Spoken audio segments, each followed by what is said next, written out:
Stray Dogs. By MsAlexWP. Chapter 1, Dog Days.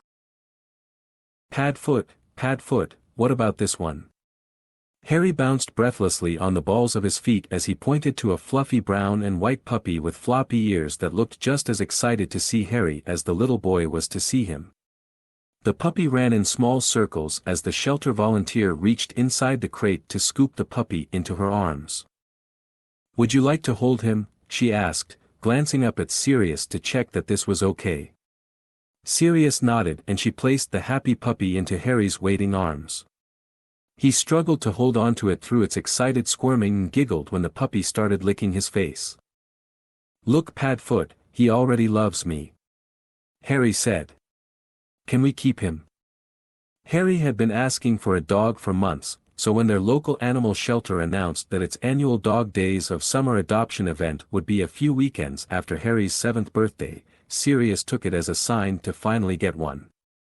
Harry asked, "How many more days?" So often in the weeks leading up to it, that Sirius made him a countdown calendar and stuck it to the fridge so Harry could cross off the days until the adoption event. "Actually," the shelter volunteer said, "this puppy has a twin that he was rescued with and very tightly bonded to, so we're asking that whoever adopts him makes regular visits to the family that's adopting his brother, at least for the first few months. The other family just agreed to it a few minutes ago. They're filling out the adoption paperwork now."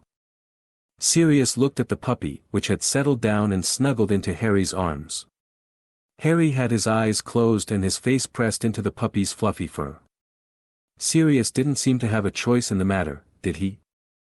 "Sure, we can do that," Sirius said. "Great," the volunteer said. "I'll introduce you to the other family. Actually, they're coming over now." Sirius turned around, following the shelter volunteer's gaze, and felt a funny little swooping sensation in his stomach. Because walking next to a little boy clutching another brown and white puppy was the handsomest man Sirius had ever seen. He was tall and golden, with honey-colored curls and eyes to match. He had one large hand on his son's shoulder and was looking at Sirius with a mischievous half-smile. "I hear we'll be co-parenting," the man said, offering the large hand for Sirius to shake. Sirius took it and felt a little ripple of something surge up his arm at the touch of his skin. "Remus Lupin. It's nice to meet you." "Sirius Black," Sirius replied, unable to tear his eyes away from Remus's face as the volunteer walked away. "The pleasure is absolutely all mine." "Is that right?" Remus asked, raising an eyebrow, but not letting go of Sirius's hand.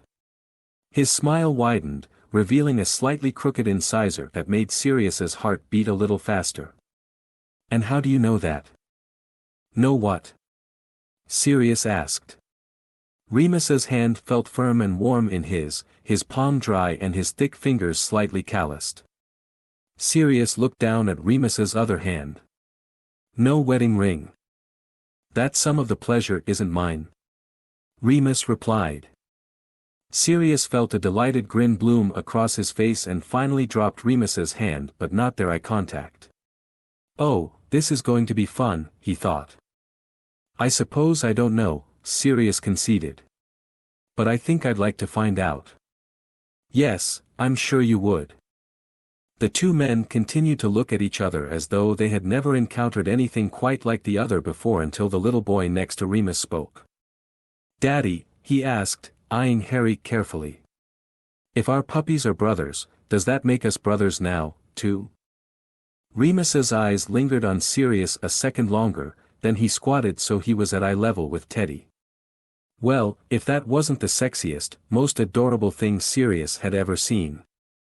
"No, it doesn't work like that, Teddy," Remus said gently, and a mixture of disappointment and relief passed over the boy's face. "Sirius, this is my son, Teddy, and our as yet unnamed puppy," Remus said, not looking up at Sirius, but looking fondly between his son and the dog, who was wriggling a little in Teddy's arms.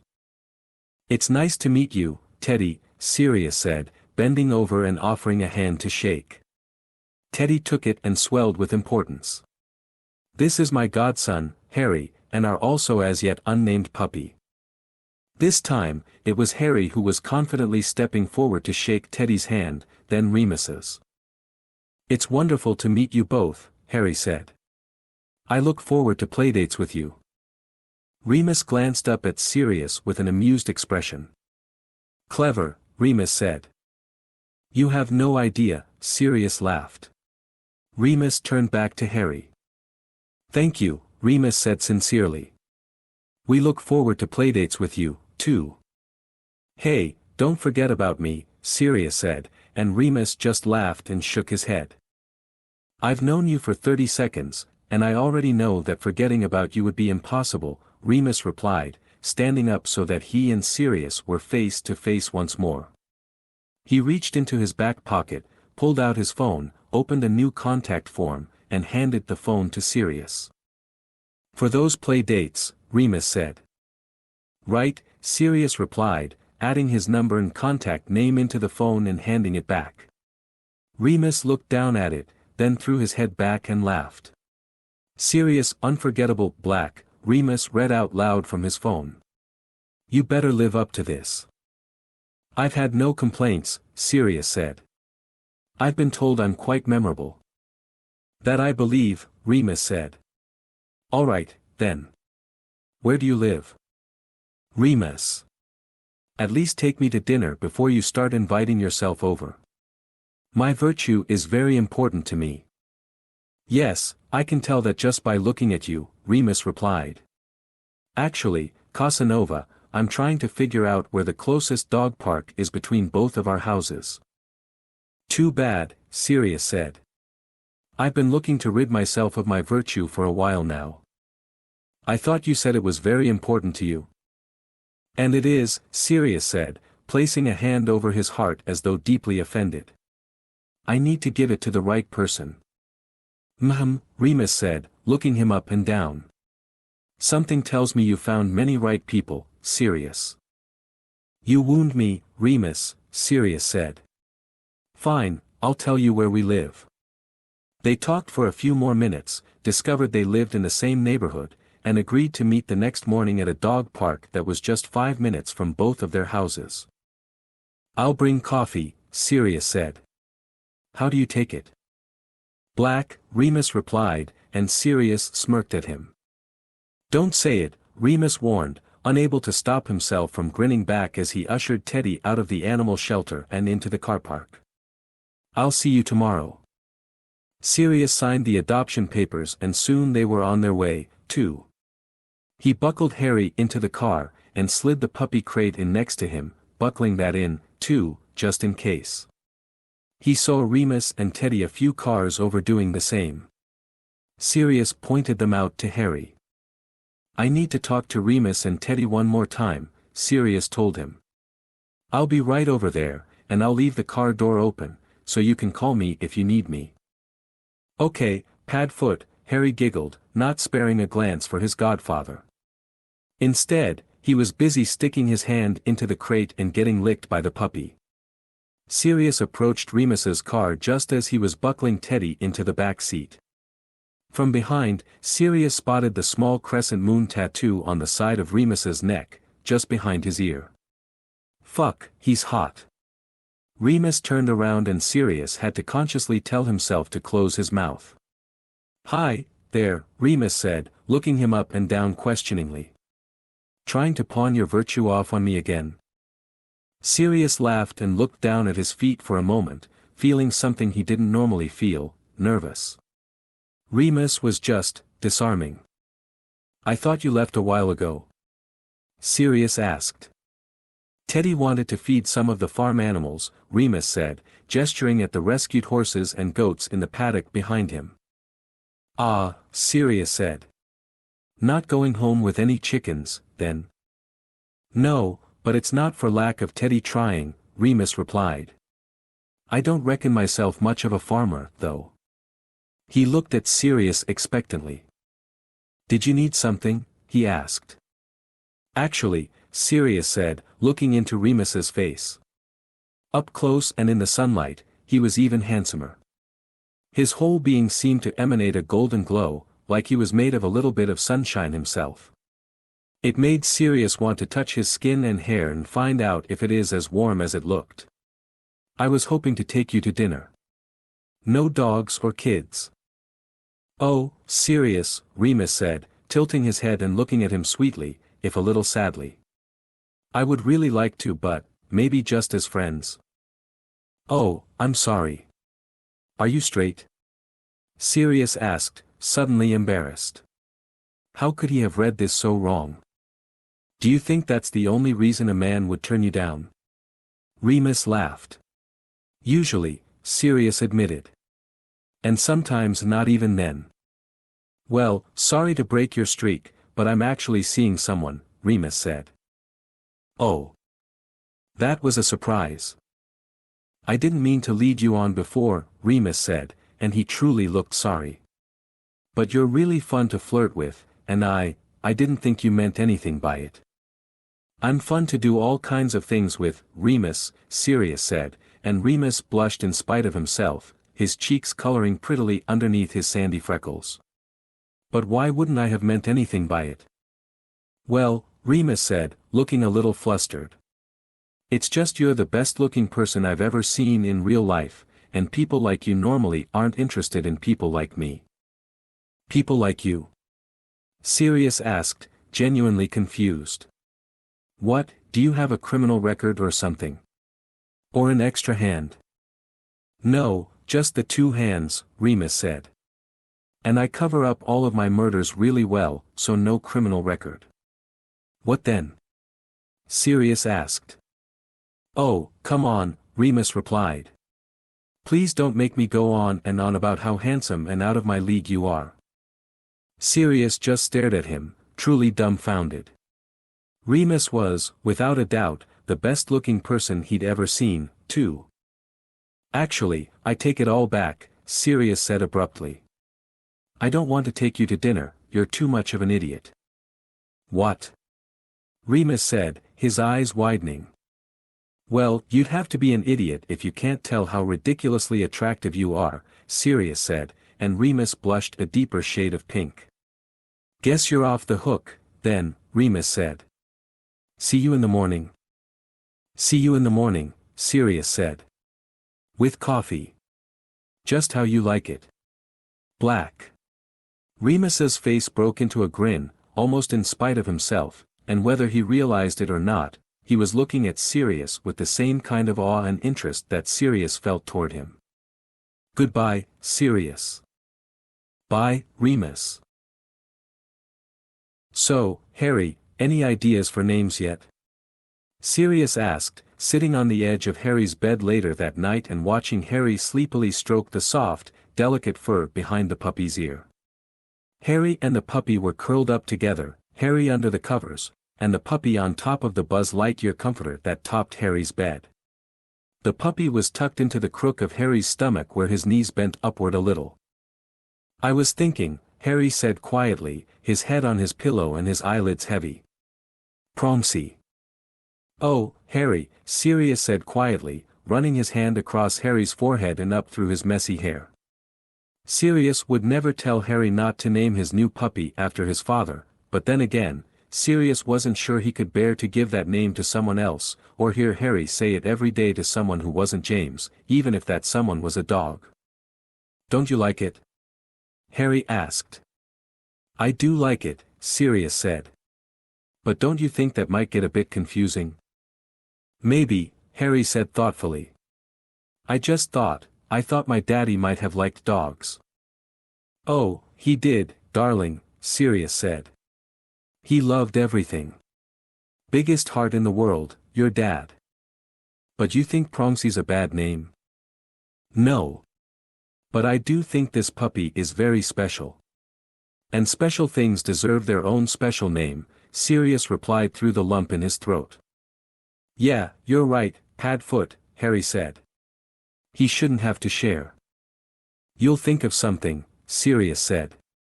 He kissed Harry on the forehead, scratched the puppy's belly, then shut off the light, turning on Harry's star and moon nightlight as he stood up.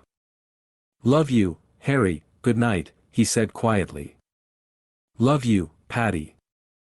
Sirius walked into the hallway and left the bedroom door open a crack, just how Harry liked it. He went into the living room, turned on the TV, watched 10 minutes of the cricket match, and shut it off again. He was feeling antsy, and not only because he was nervous about the dog pooping on the bed after giving in to Harry's begging to let the puppy sleep with him instead of in its crate. The whole day felt a little discombobulating. Remus's teasing about never being rejected was actually extremely accurate. It didn't happen very often, or ever, Sirius realized. But that wasn't really what was bothering him. It was that he was rejected by someone he couldn't stop thinking about and who seemed to like him back. And what Sirius was thinking about went beyond mere physical attraction, although that was there, too, obviously. It was the funny feeling that in Remus, Sirius had finally met his match, a person who sparked him all over, inside and out. Their verbal sparring had felt a bit like foreplay, sexy and fun and satisfying, an itch he didn't realize he'd needed scratched. Yet Sirius seemed to have gotten the situation all wrong, which was also unlike him. Sirius was usually very, very good at reading people. It was part of his job description as a photographer.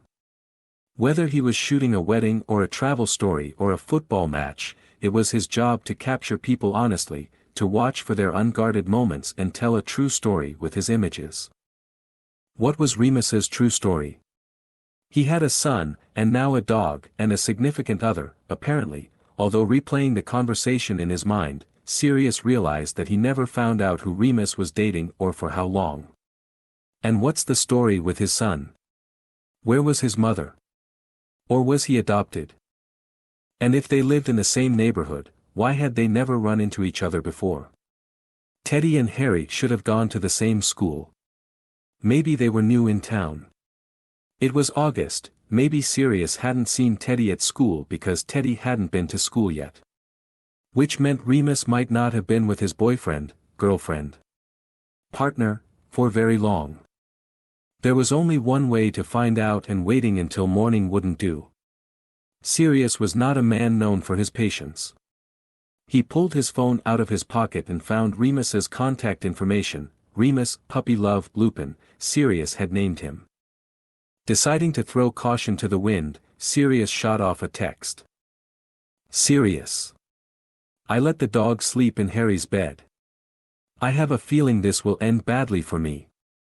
To Sirius's surprise, Remus wrote back immediately. Remus. I have a feeling you're right. Why would you do such a thing? Sirius. Because I'm a pushover who cannot say no to that boy. Even though I know the dog is probably going to have an accident before morning. Remus. Can an accident really be called an accident if you know it's going to happen? Sirius. That's a deep question for a Saturday night. I'm not sure. Remus. I think the answer is no. Sirius. So I'm fucked. And it's my own fault. Remus. How about this? Once Harry is asleep, maybe move the dog to its crate. I'd hate for you to be late to the dog park and for me not to get my black coffee just because you're busy cleaning dog shit from your godson's bed. Sirius. You're very wise, Remus. Have you been told that before? Remus. I've been called a wise ass quite a lot. Sirius. That sounds about right. Sirius. I was wondering, did you just move here to Godric's Hollow? It occurred to me that Teddy and Harry should be in the same school, but I've never seen you. And I definitely would have remembered you if I had. Remus. I would have remembered you, too, Sirius, unforgettable, Black. Remus. We just moved in May. From London. I thought Teddy needed a proper backyard. Blue skies. Clean air. Church fates, and all that. Not that we go to church, but you know. Sirius. And a dog to perfectly round out the suburban idyll. Remus. Exactly. Did I seem convincing about it? Like I'm one of you? Sirius. Well, the neck tattoo kind of gave you away. But otherwise, yes, very convincing. You've definitely got that sexy, doting dad thing going on, which is just right for the suburbs. Remus. Ah, what a relief. Sirius. I must be convincing then, too. Remus. What, as a suburbanite? Not really, to be honest. You sound like you grew up in a fucking castle. Sirius. If you must know, it was an estate, not a castle. Remus. Posh is posh, pretty boy. Sirius. Not according to my family. But you're letting me get off topic. Remus. What's the topic? Didn't we start out talking about dog shit? Sirius. I'd like the topic to be you. I need to know who's won your heart. Remus. I don't know if he's won it exactly. Let's just say I'm letting him take it for a spin. Sirius. Well, that bodes well for me. Remus. Does it? Sirius. Yeah. When he gets off, I'd like to hop on. Remus. You're living up to that unforgettable thing, my friend. Sirius. Glad to hear it. Sirius. You know, I've heard that the last person you talk to before you go to sleep is more likely to be in your dreams that night. Remus. That seems like something you just made up. Sirius. Perhaps. But what if it's true? Remus. How do you know that, Mr. Taking My Heart for a Spin, isn't laying in bed next to me right now? Sirius. Well, shit, that would be extremely awkward. Is he? Remus. No. Sirius. You're a menace. Remus. Sweet dreams. Maybe I'll see you in one of them. Winking face. Fuck, Sirius thought, shutting his phone off and running a hand over his face. If he didn't know it before, he definitely knew it now. Dog on the bed or not, he was in deep, deep shit. Chapter 2, Underdog. It took about 3 times as long as it would have normally done to walk to the coffee shop and dog park the next morning, but the new puppy, who Harry finally christened Ziggy, felt the need to sniff and pee on every rock, tree trunk, and patch of grass along the way. Harry, meanwhile, felt the need to excitedly narrate every move Ziggy made. Wait, Padfoot, Ziggy wants to sniff this stick. Look, Padfoot, Ziggy is peeing on the curb. And this curb. And that curb. Paddy, should Ziggy be eating that crusty white thing? Luckily, Sirius was so nervous and excited about seeing Remus again that they left 4 times earlier than they actually needed to, giving Sirius enough time to find the perfect shady bench for him and Remus to sit on together. Sirius watched Harry and Ziggy chase each other through the grass when he heard a voice behind him. Keep Bowie on his lead until you get inside the fence, Teddy. Sirius turned around to see Teddy racing ahead of Remus, with the puppy, Bowie, apparently, running and pulling hard on his lead, so hard that he yanked a stumbling Teddy along behind him. Bowie barked excitedly at his brother, Ziggy's ears perked up at the sound, and soon, the 2 puppies were barreling toward one another, each with their boy in tow. They met and Bowie and Ziggy jumped and yipped in happy circles, while Harry and Teddy cautiously looked each other up and down before finally coming to some unspoken kid agreement to be friends. Teddy reached into his pocket, handed Harry a few dog treats, and within seconds the boys and dogs were romping happily through the grass together. Good morning, Mr. Unforgettable, Remus said, settling onto the bench beside Sirius and looking, if possible, handsomer than he had the afternoon before. Morning suited Remus, Sirius decided. He looked soft and sleepy, with his hair still charmingly a little pillow-tousled and his t-shirt a bit rumpled. Good morning, Mr. Black, Sirius replied, handing Remus his coffee. Black coffee, I meant. Of course. Remus just laughed and shook his head. You truly are something, Remus said, taking the coffee and sipping it gratefully. Thanks for this, I overslept a little. That damned dog kept me up all night. Wouldn't stop crying until I took him out of his crate and let him into my bed. I take it you relented? Sirius said. That I did, Remus said. Lucky dog, Sirius replied. I'll have to get him to tell me his secrets. Well, if you whine in a crate for 5 hours, maybe I'll let you into my bed, too. Don't make promises you can't keep, Remus.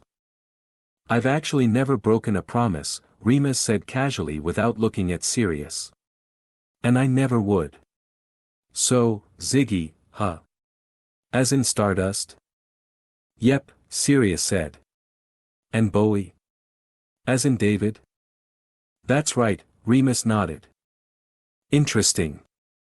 Maybe we did infiltrate each other's dreams last night. Maybe we did, Remus mused. He took another sip of coffee and watched the boys climb a tree while the dogs circled the trunk below. So, any dog shit on Harry's bed this morning? Nope, I took your advice and moved Ziggy to his crate after Harry fell asleep. You're a genius. Yep, that's me, a dog savant. Meanwhile, I think I've set a terrible precedent for Bowie. He's never going to want to sleep anywhere but with me after this. Oh, you can't blame him for that, Remus. Right, Remus replied shyly, a little blush creeping up his neck. Wow, he was cute. Remus's phone buzzed in his pocket, and he pulled it out, his eyes scanning over the screen. Sorry, I just have to reply to this text, he said. A few seconds later, Remus put his phone away and looked at Sirius. I realized that I told you all about myself last night and you didn't tell me anything about you, Remus said. You told me almost nothing. Sirius said. All I know is that you moved from London. What else is there to tell? Anything. Everything. Sirius said. Would you believe it if I told you that I find you incredibly interesting and want to know everything there is to know about you? No, I wouldn't believe that at all, Remus laughed. Why not? Because I'm not interesting in the slightest, Remus said. We'll have to agree to disagree on that one, Remus, Sirius replied. Anyway, what do you want to know? I guess I'd like to know anything and everything about you, too, Remus admitted. Like, what do you do? You'll have to narrow that down, Sirius said. I do many things. Right now, for instance, I am trying to devise the best way to woo this stunning fellow sitting next to me. Okay, smartass, what do you do for work? I'm a photographer, Sirius replied.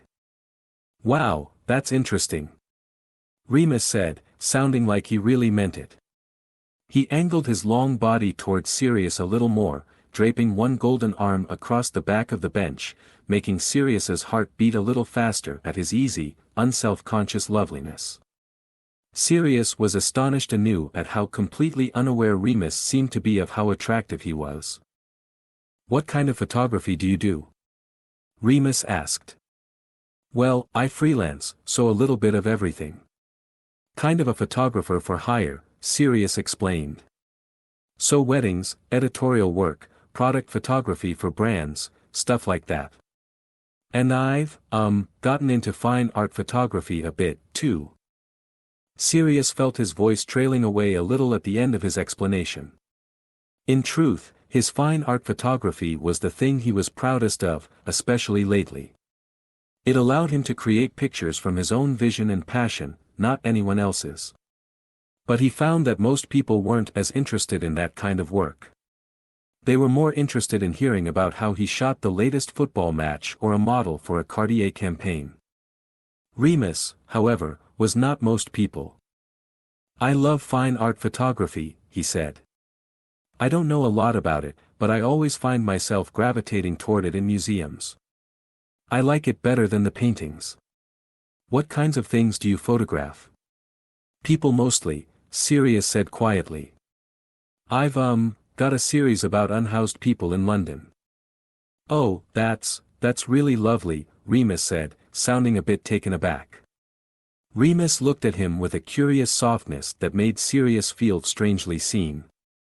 "What about you?" Sirius asked. "What do you do?" "I'm a literature professor at the university," Remus said. "I've only been teaching a few summer classes since we moved, but it'll be great hours once fall semester starts. I'll be able to be home with Teddy in the afternoons after school. Not as interesting or glamorous as your job, though." "Glamour is very much overrated," Sirius said. "All flash, no substance." "I would think glamour just follows you around whether you like it or not," Remus said. "Considering this." He gestured toward Sirius with one sweeping, head-to-toe motion of his hand, indicating Sirius's entire self. Normally Sirius didn't like it when people referenced his attractiveness. He found his looks to be more of a hindrance in his life than a help. But from Remus he didn't really mind. Maybe because he had the feeling that Remus didn't value it as highly as some people did, or maybe at all. "If it followed me anywhere, I would beat it away and run," Sirius said. "Glamour holds no interest for me." "You keep surprising me, Sirius," Remus said, looking at him in the same way he did the day before, as though he couldn't quite believe what he was seeing. "I hope that's a good thing," Sirius said. "It's a very good thing," Remus replied. "Okay," Sirius nodded. "Good. And the sexy single dad gig? How long have you been doing that?" Well, the sexy part one couldn't tell you," Remus said. "But the single dad part? All of Teddy's life." "Really?" "Yep," Remus said. "I wanted a baby, so my best friend offered up her eggs and uterus. One sample at the fertility clinic and 9 months later, I got to be a dad." "Wow, that's a hell of a friend," Sirius said. "She's amazing," Remus agreed. "She had no interest in motherhood, but she's still a huge part of Teddy's life. And mine, obviously. Auntie Dora. The best, coolest auntie on earth." "What about you? You said you're Harry's godfather. But he lives with you." Remus stopped himself, adding quickly. "I'm sorry if that's overstepping. You don't have to answer if you don't want to." "No, it's okay," Sirius reassured him. It was actually quite refreshing simply to be asked outright. Most people just kind of danced around the topic. "His parents died when he was 15 months old, and I officially adopted him a few months later. His dad was my best friend. More like my brother, really. It was a plane crash. James was a pilot. Loved to fly. And he and his wife, Lily, were flying a little single-engine plane to an island off the coast of Scotland when they got caught in a storm. There was a lightning strike, and..." Sirius couldn't finish the story. No matter how many years passed, he'd never be over losing James, especially so suddenly and violently. Every time he talked about it, which was almost never, it hurt. "Oh Sirius, I'm so sorry," Remus said, reaching for Sirius's hand and giving it a squeeze. Sirius squeezed it back, and they looked at each other for a few seconds. His hand in Remus's felt really nice. Natural. Warm. Remus's hands were large and strong, reassuring. He suddenly felt like maybe he could talk about James a little more, if Remus asked. "Daddy!" Teddy yelled, barreling up to the bench, and Remus let go of Sirius's hand to turn his full attention to his son. "Can Harry sleep over tonight?" Remus said, glancing at Sirius. "Probably not. But maybe we can do something else. Let me talk to Sirius about that, okay?" "Okay," Teddy said, his skinny little legs running back to where Harry and the dogs were playing near a tree. "We've known each other less than 24 hours, Remus said. And you know nothing about me. You do not have to let Harry sleep over at my house." Remus was right. He was basically a stranger, as much as it didn't really feel like it. "Yeah, I think a sleepover would be jumping the gun a bit," Sirius admitted. "But would you two want to come to our house tonight instead?" We could order pizza and watch the new Minions movie. Harry's been bugging me to see it. We have kind of a cool outdoor setup, so you could bring Bowie, too. Unless you've already seen the new Minions movie. We could rent something else. Or you don't have to come at all. I can't believe I'm picking out movies when you haven't even said whether you want to come over. Sirius. Remus cut him off, laughing. I think that sounds really fun. Teddy hasn't had a chance to make many friends yet. I think it's great that he and Harry are getting along so well. Okay, then, it's a date, Sirius said slyly, expecting Remus to correct him, but he didn't. Instead he nodded and returned Sirius's sly smile with one of his own. Yes, he agreed. It's a date. They each raised their coffees to their lips and took a sip, without breaking eye contact, laughing a little at how their movements mirrored each other's, when the sound of an engine rumbled through the morning air next to them. A shiny black Porsche rolled slowly up to the dog park and stopped in front of the gate near where Remus and Sirius were sitting. A slickly handsome man, all shiny teeth, sharp cheekbones, and swooping blonde hair, wearing a crisply tailored suit got out of the car and looked around with his face scrunched up in a disgusted pucker. He turned to look at himself in the reflection of the tinted windows for a few seconds before stepping gingerly across the grass in his expensive leather loafers. Speaking of all flash, no substance. Oh, look at this douche, Sirius said, turning to Remus. He expected Remus to roll his eyes, but instead Remus waved at the man. Remus, darling, the man said, walking over to them. Why on earth are you here, of all places? Did you see there's excrement on the ground over there? It's a dog park, Gil.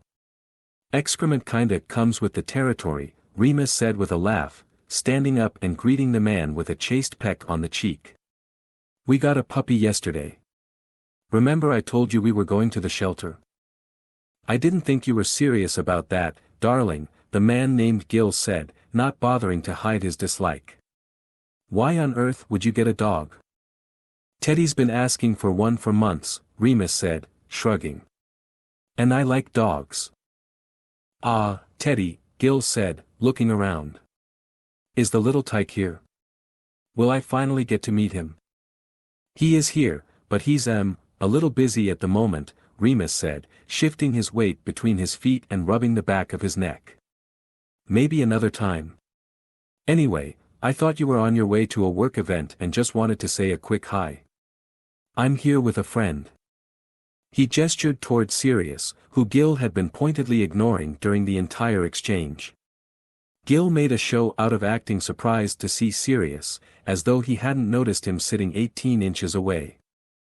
Oh, sorry mate, he exclaimed, slapping a hand to his forehead dramatically. I didn't see you there. I'm Gil. Gilderoy Lockhart. Gil let the weight of his full name settle on Sirius and waited for a reaction. Sirius did recognize the name, and his face and voice, now that he realized who it belonged to. Gilderoy Lockhart had been the host of one of the region's most popular chat shows for a decade. But Sirius didn't give him the satisfaction, keeping his face as neutral as he could. Sirius Black, Sirius said with a disinterested nod in his direction. Working at 9 a.m. on a Saturday, huh? You a paperboy or something? Gil laughed jovially, but the laughter didn't reach his eyes. Don't I wish, he chuckled, shaking his head as though he was too important for his own liking. No, I'm off to do a very exciting interview. Top secret. Haven't even told old Remus here who it is I've snagged. I haven't asked, Remus said quietly, but Gil kept talking. I do envy those of you with excessive leisure time, though, Gil continued, giving Sirius a toothy smile. Perhaps in another life.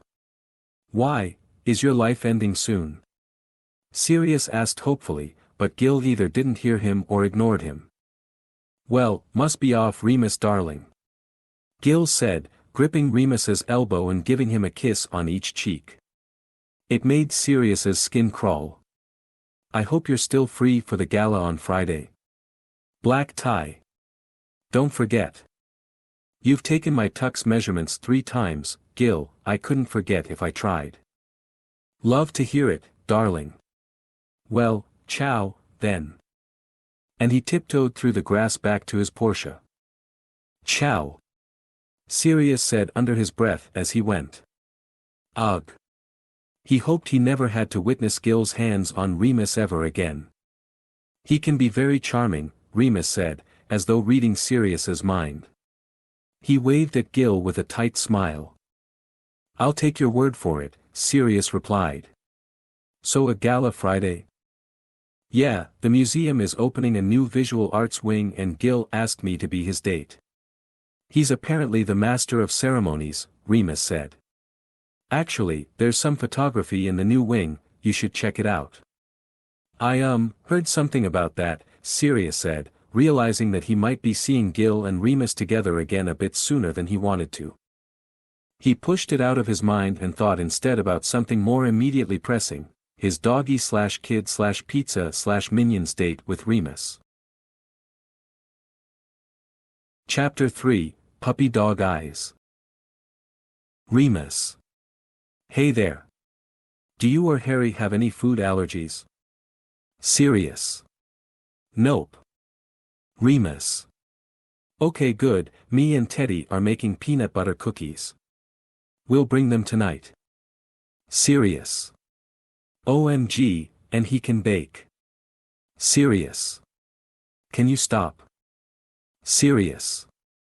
You're killing me. Sirius. Quick, tell me something that's wrong with you so I can stop pining. Remus. I can't dance. Sirius. But that's adorable. Remus. Trust me, it's not. Sirius. Still, not good enough. Tell me something else. Remus. I'm really messy. I leave my dirty socks on the living room floor all the time. Sirius. I could break you of that habit pretty fast. What else have you got? Remus. I don't like cats. Sirius. I knew it. You're perfect. Keep trying. Remus. The entire right side of my body from my neck to my ankle is covered in scars from when I was in a really bad car accident as a kid. Sirius. Nope.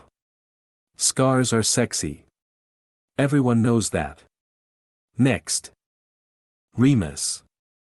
I'm a jerk before coffee, I sometimes think I'm smarter than everyone else, I have a temper when I'm sick, I've been on Prozac for depression since 2009, I have a mug that says, live, laugh, love, and I use it multiple times a week, I once brought a book to a funeral because I didn't want to sit through the 2-hour mass, and I've never been in a relationship longer than 6 months because no one is ever good enough for Teddy. Remus. Oh, and I don't recycle anything that I have to rinse something sticky out of. I just throw the container away. Sirius. The live, laugh, love mug might be a deal breaker. Remus. But it's the perfect size. Sirius. A thin excuse. Remus. If you could just hold it in your hands when it's filled with hot coffee in the morning you'd understand. Sirius. Wait, are you inviting me to spend the night? Remus. If I did, I wouldn't be giving you my perfect mug the next morning. Sirius. All these mixed signals. Remus. See you at 6 o'clock. With cookies. We'll bring juice boxes and cheese sticks, too. Sirius. All my favorites. Can't wait. A few hours later, Harry ran to greet Remus and Teddy at the front door and excitedly led them through into the kitchen where Sirius was putting crisps into a bowl. Remus and Teddy were holding hands, and Teddy was holding Bowie's lead. They'd walked the 2 blocks from their house and were each, adorably, wearing a backpack filled with essentials. Sirius turned around, and Remus erupted into laughter when he saw what Sirius was wearing. My God, your shirt, he wheezed, wiping a tear from his cheek. Oh, this thing? Sirius asked, looking down at his tight black t-shirt with "Live, Laugh, Love" written in hot pink script. "I've had this forever. It speaks to me." "Is that right?" "Yeah. It's a good reminder of the important things in life," Sirius replied. "And I have one for you, too." Sirius walked over to the kitchen table and pulled a matching t-shirt out of a canvas tote bag. He unfolded it and held it up in the air to show Remus. "I swear, you get odder every time I talk to you," Remus said in awe. "Thank you. Where did you get these?" "I bought them many years ago and have been waiting to give the matching one to the right person," Sirius said, handing the shirt to Remus, who immediately stripped off his own white t-shirt and replaced it with the new one. Sirius swallowed, his throat a little dry. Remus looked really good without his shirt on. So much for the last bastion of hope that the man wasn't perfect. "Well, what do you think?" Remus asked, looking down at himself. "I like it," Teddy said. "I want one, too." "Me too," Harry chimed in. "I think we can make that happen," Sirius told the boys. "Where did you get these, really?" Remus asked. "I have a friend with a cricket machine," Sirius replied. "She makes me anything I want as long as I keep her in a steady supply of t-shirts and vinyl." "Honestly, Sirius, where did you come from, and why?" "Never mind," Remus said, still laughing but letting his voice trail off a little. "Patty, can we go outside now?" Harry asked. "Absolutely, sweetheart," Sirius replied. Harry grabbed Sirius's hand and started pulling him toward the back door. To Sirius's surprise, Teddy took his other hand. Sirius looked up at Remus instinctively at this to see Remus looking back at him with an odd expression. Remus seemed to catch himself and smiled a little. "Yeah, let's go outside," he said quietly and followed Sirius and the boys out the door. "Wow, are you rich or something?" Teddy exclaimed. His eyes widened as he looked around the big backyard, with its in-ground pool, swing set, bocce court, rock climbing wall, outdoor kitchen, pool house, and mini outdoor cinema. Sirius never, ever flaunted his wealth. He hated where it came from, and their house was comfortable, but modest. But when it came to Harry, he tended to go big, and the backyard was the one place he splashed out in their home. If you couldn't see it from the street, it wasn't showing off, he figured. "My padfoot says talking about money is gauche," Harry replied. "Wait, you have a ghost, too?" Teddy shouted.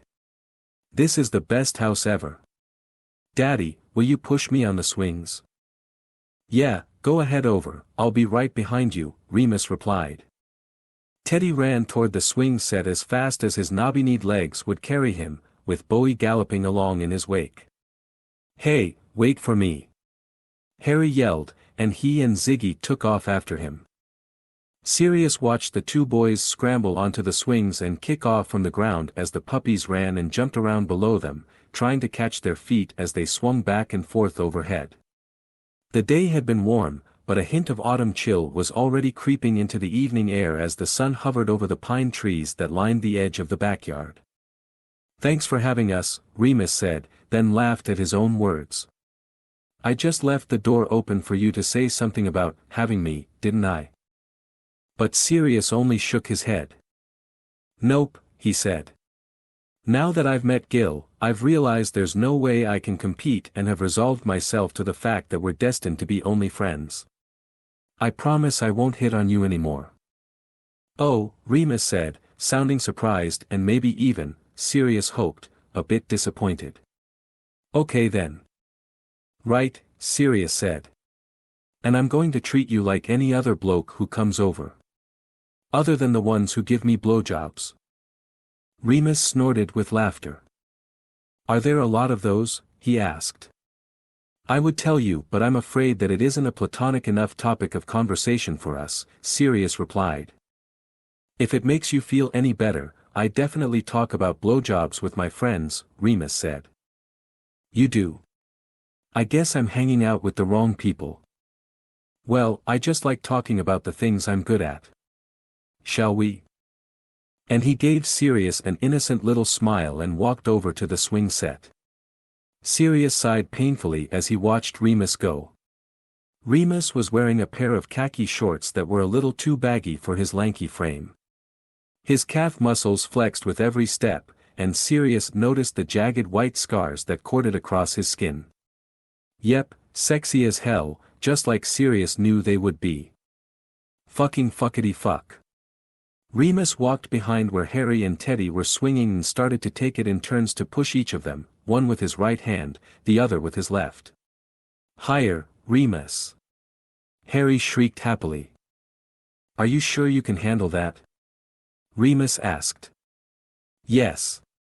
Harry replied, screaming with delight as Remus pushed him hard, sending him skyward, his little legs waggling joyfully. My turn, Daddy. Teddy yelled, sounding a little possessive of his father. I know you can handle it.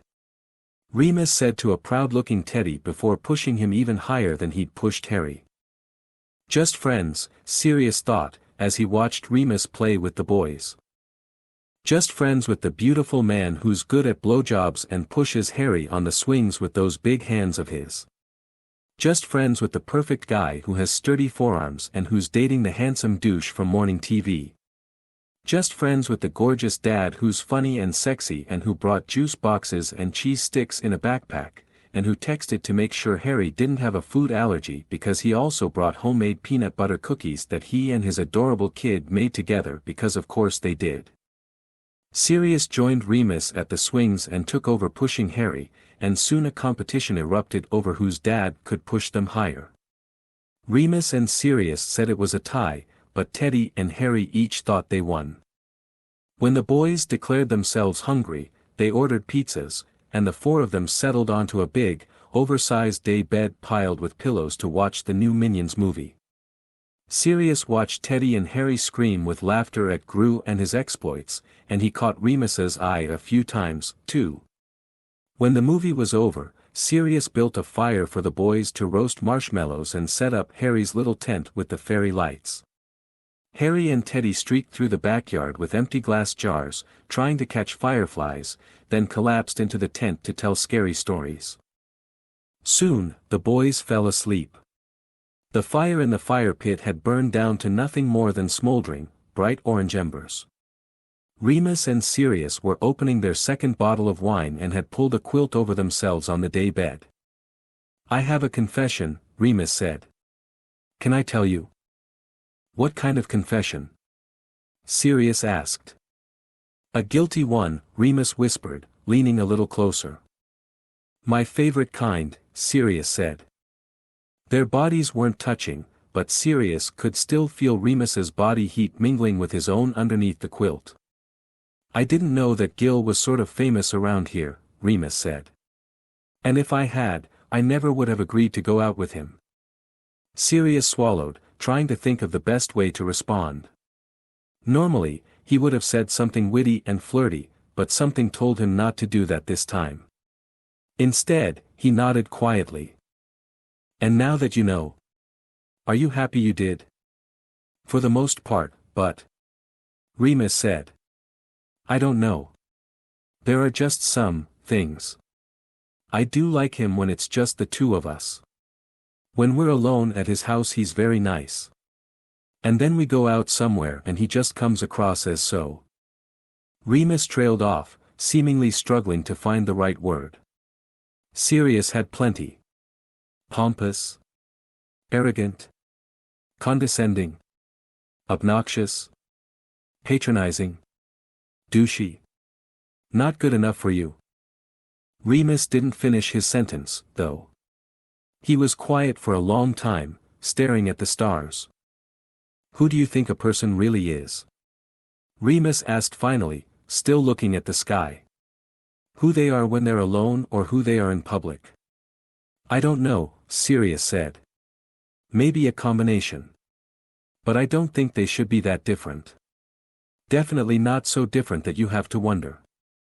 No, I guess you're right, Remus said. Although not everyone can be like you. Like me? Yeah. I get the feeling you're just you. All the time. I suppose that's true, Sirius replied. I couldn't be someone else if I tried. And believe me, I've tried. You have? Oh, yeah. Let's just say I'm not what my parents expected me to be. What did they expect you to be? Well, heterosexual, for one, Sirius said, and Remus laughed. And a conservative. Someone who would take his father's place in the House of Lords and vote the same way blacks have done for centuries. Someone who would marry a nice, titled girl, preferably one who was distantly related to me, and manage the estate, and go hunting, and play polo, and just generally be a boring, entitled twat. Wow, Remus said. All my parents ever wanted me to do was study something at uni where I wouldn't end up as a waiter forever. That sounds idyllic, Sirius said. I know, I'm lucky, Remus said. They've never been anything but supportive. Even when I told them I was going to have a baby by myself. Have you found it hard? Raising Teddy alone? Sirius asked. No, Remus said. I'm very aware that I chose him and deliberately decided to be his father. I think that really matters. Because I didn't know if I'd get a chance to be a dad, and now that I am one, I'll never take him for granted. That's beautiful, Sirius said. I definitely didn't choose to be Harry's guardian because I would have done anything to change what happened to his dad and mum. And I know I'm a piss-poor substitute for them. But I'm determined to give him a good life and make him feel unconditionally loved every single day. Sirius, Remus said solemnly. You're a great dad. There's nothing piss-poor about you. Thanks, Sirius said, because he could tell Remus meant it. I do worry sometimes because it's just me, though. Like, am I enough? Shouldn't he have two parents? But, then again, I did have two parents, and they both sucked, so. One great parent beats two shitty ones any day, Remus agreed. But I know what you mean. Even though I'm confident I'm doing my best, it would be nice to have someone to co-parent with. You know, someone who can make dinner while I help with homework or vice versa. Who can do bath time when my back hurts, or even someone I can just lay in bed with and talk to when I'm worried about something. Like, for instance, Teddy has a bee sting allergy and needs an EpiPen with him all the time, and sometimes I get so overwhelmed with the fear of something happening to him that I just lay in bed and cry. Because I know there's only so much I can do to protect him, from bees or from anything. And on nights like that I kind of just, you know, want a hug. Would it be weird if I hugged you right now? Sirius asked. Yeah, Remus laughed. But you can do it anyway. I like weird. I mean, we are wearing matching t-shirts. Alright then, Sirius said. And they folded into each other's arms, Remus's head sinking onto Sirius's shoulder like it was meant to be there all along. Remus was an exceptionally good hugger, and Sirius sighed into it and closed his eyes, despite himself. They stayed like that for a long time and Sirius was struck by how not weird it felt at all, how warm Remus's body was, how easily their breathing started to fall into sync. He thought he could fall asleep like this. He opened his eyes and caught sight of Harry, Teddy, and both dogs asleep in the cozy pile of blankets and pillows in the little tent, the fairy lights illuminating their sweet sleeping faces, and he had to pull away. It was all too perfect, and it wasn't his, and it ached a little. He sat back, trying to regain himself. So, you'd like someone to co-parent with, but you said no one's been good enough for Teddy, Sirius said.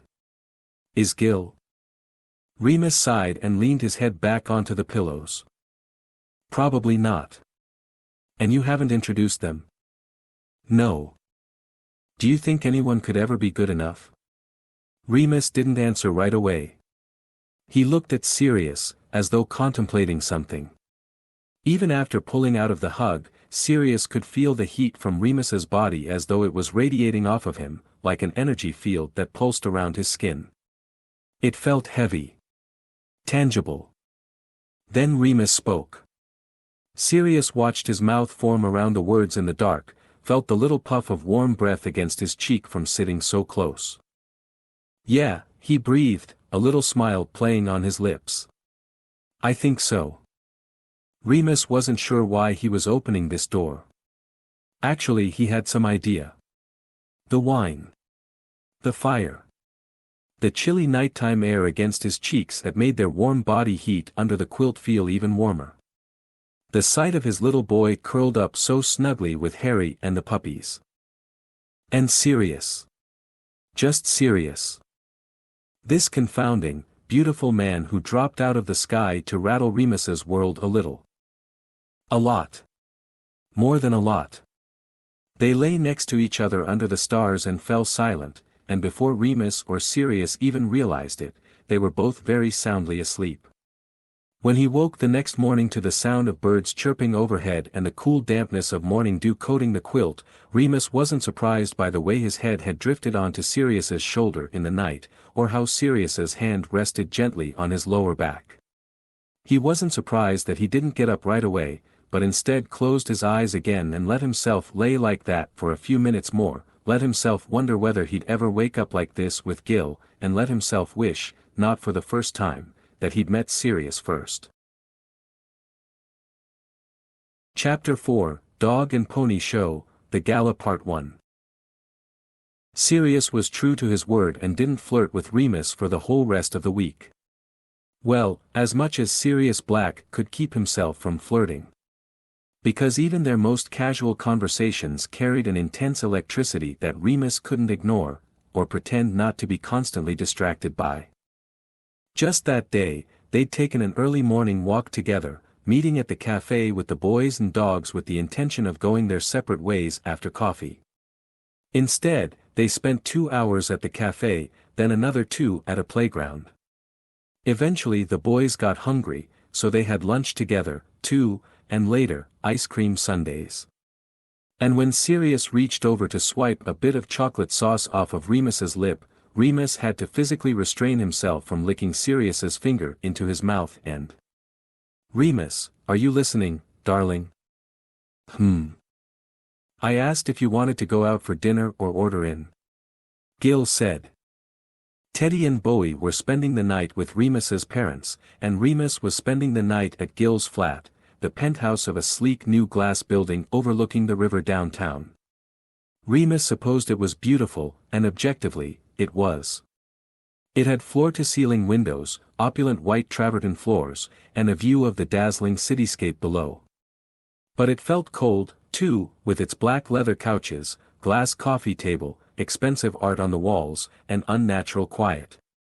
Remus always judged a place by 3 things: whether he'd feel comfortable being sick there for a few days, whether Teddy, and now Bowie, too, could run around freely, and whether he could fall asleep there. So far, he'd only had a chance to experience the third thing, and he found that sleep didn't come easily at Gil's flat. Remus needed headphones and a white noise app to calm himself the few times he'd spent the night there, and it always took him hours to fall asleep.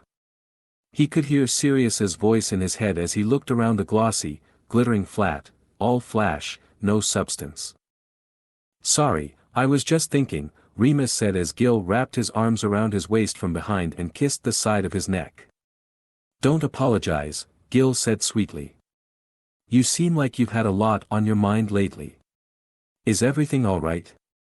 "Yeah, everything's fine," Remus replied, closing his eyes as Gil continued his ministrations along his neck and feeling guilty for imagining sucking chocolate from Sirius's finger while he was standing in his boyfriend's flat. "I suppose I'm a little overwhelmed. I'm getting ready for the fall semester, and Teddy's starting a new school soon, and we have the dog, and we're still getting used to the new house." "You must be tired," Gil said. "You've had so much going on." "Something like that," Remus said, letting Gil turn him so they were facing each other. Their lips met, and Remus tried his best to sink into the kiss, to empty his mind of anything but the man in front of him. Gil was a wonderful kisser and so handsome. Gil pulled away, put a hand on Remus's cheek, and smiled gently. "Let's stay in tonight, then, Gil said. "We can get takeaway, and watch a movie, and I'll rub your feet and your shoulders, and you can just relax and not worry about anything. How does that sound? That sounds really nice, Gil, thanks, Remus said, and this time when they kissed, Remus initiated it. He was being stupid. He'd known Sirius for 5 days. 5 days. And Gil was lovely, if a little quirky. He was handsome, successful, and absolutely doted on Remus, and they'd spent 2.5 very nice months together, and... Yes, that's right, the Gilderoy Lockhart, in the flesh. I know it's hard to believe, but I order takeaway, too, just like anyone else, Gil chuckled into the phone a few minutes later as he ordered their dinner. Perhaps we can pose for a picture, and I'll give you an autograph when you arrive, and an extra one for your mum, too. Yes, of course. Just be sure not to touch me or make direct eye contact with me when you get here. That's right. Well, fame is a fickle friend, you know. I have to keep my boundaries secure. See you soon, darling. Gil hung up the phone and shook his head at Remus, as though he was utterly exhausted by that interaction. Fans, he said with an exasperated sigh. They always want pieces of me, but I have to keep some parts for myself. And for you, too, of course, darling. Of course, Remus said through a tight smile. Then Gil tossed his phone onto the couch and pulled Remus into another kiss, this one hotter and more passionate than before. Remus wondered whether being recognized turned Gil on. They'll be here in 30 minutes, Gil breathed into his ear, peppering Remus's neck with kisses. What do you reckon we could do in that time? Damn, he really was good at that, Remus thought, melting a little under his lips. Gil's hands ghosted down his waist and onto his arse, and it felt nice, but no matter what, Remus couldn't seem to relax. He should want this. They rarely got entire nights alone, he should have sex with his boyfriend when he had the chance. He pushed their bodies closer together and deepened their kiss, letting his tongue swipe into Gil's mouth, feeling Gil's insistent hardness pressing against him through his trousers. Gil was always so kind to him. And maybe someday Remus would let him meet Teddy and... Teddy had already met Sirius, Remus thought. He had already held his hand, had reached for it as though it was the most natural thing in the world. Everything about Sirius felt like the most natural thing in the world. 5 days. He'd only known Sirius for 5 days. Do you mind if we just... Remus said breathlessly, squirming out of Gil's arms. I'm not really in the mood tonight. Headache. Not in the mood. Gil laughed disbelievingly. We shagged in your office last week, in a cupboard at the TV studio the week before, and in the loo at a restaurant the week before that. You're always in the mood. Well, that's how you know my headache must be really bad, Remus said, putting a hand to his forehead for dramatic effect. Gil's face crumbled in sympathy. Oh darling, I'm sorry, Gil said, taking him by the hand and sitting him onto the black leather couch. Let me get you some paracetamol and an ice pack. He hurried out of the room, and when he returned, he sat at the end of the couch. He pulled Remus's feet into his lap and massaged them tenderly. You don't have to do that, Remus said, guilt bubbling up in his stomach. I certainly do, Gil said firmly. You are relaxing tonight, and I won't hear another word of it. All I want to do is to help you feel better. Can I get you a pillow and a blanket? Or some tea with honey? Do you want to put on your pajamas? Get comfy.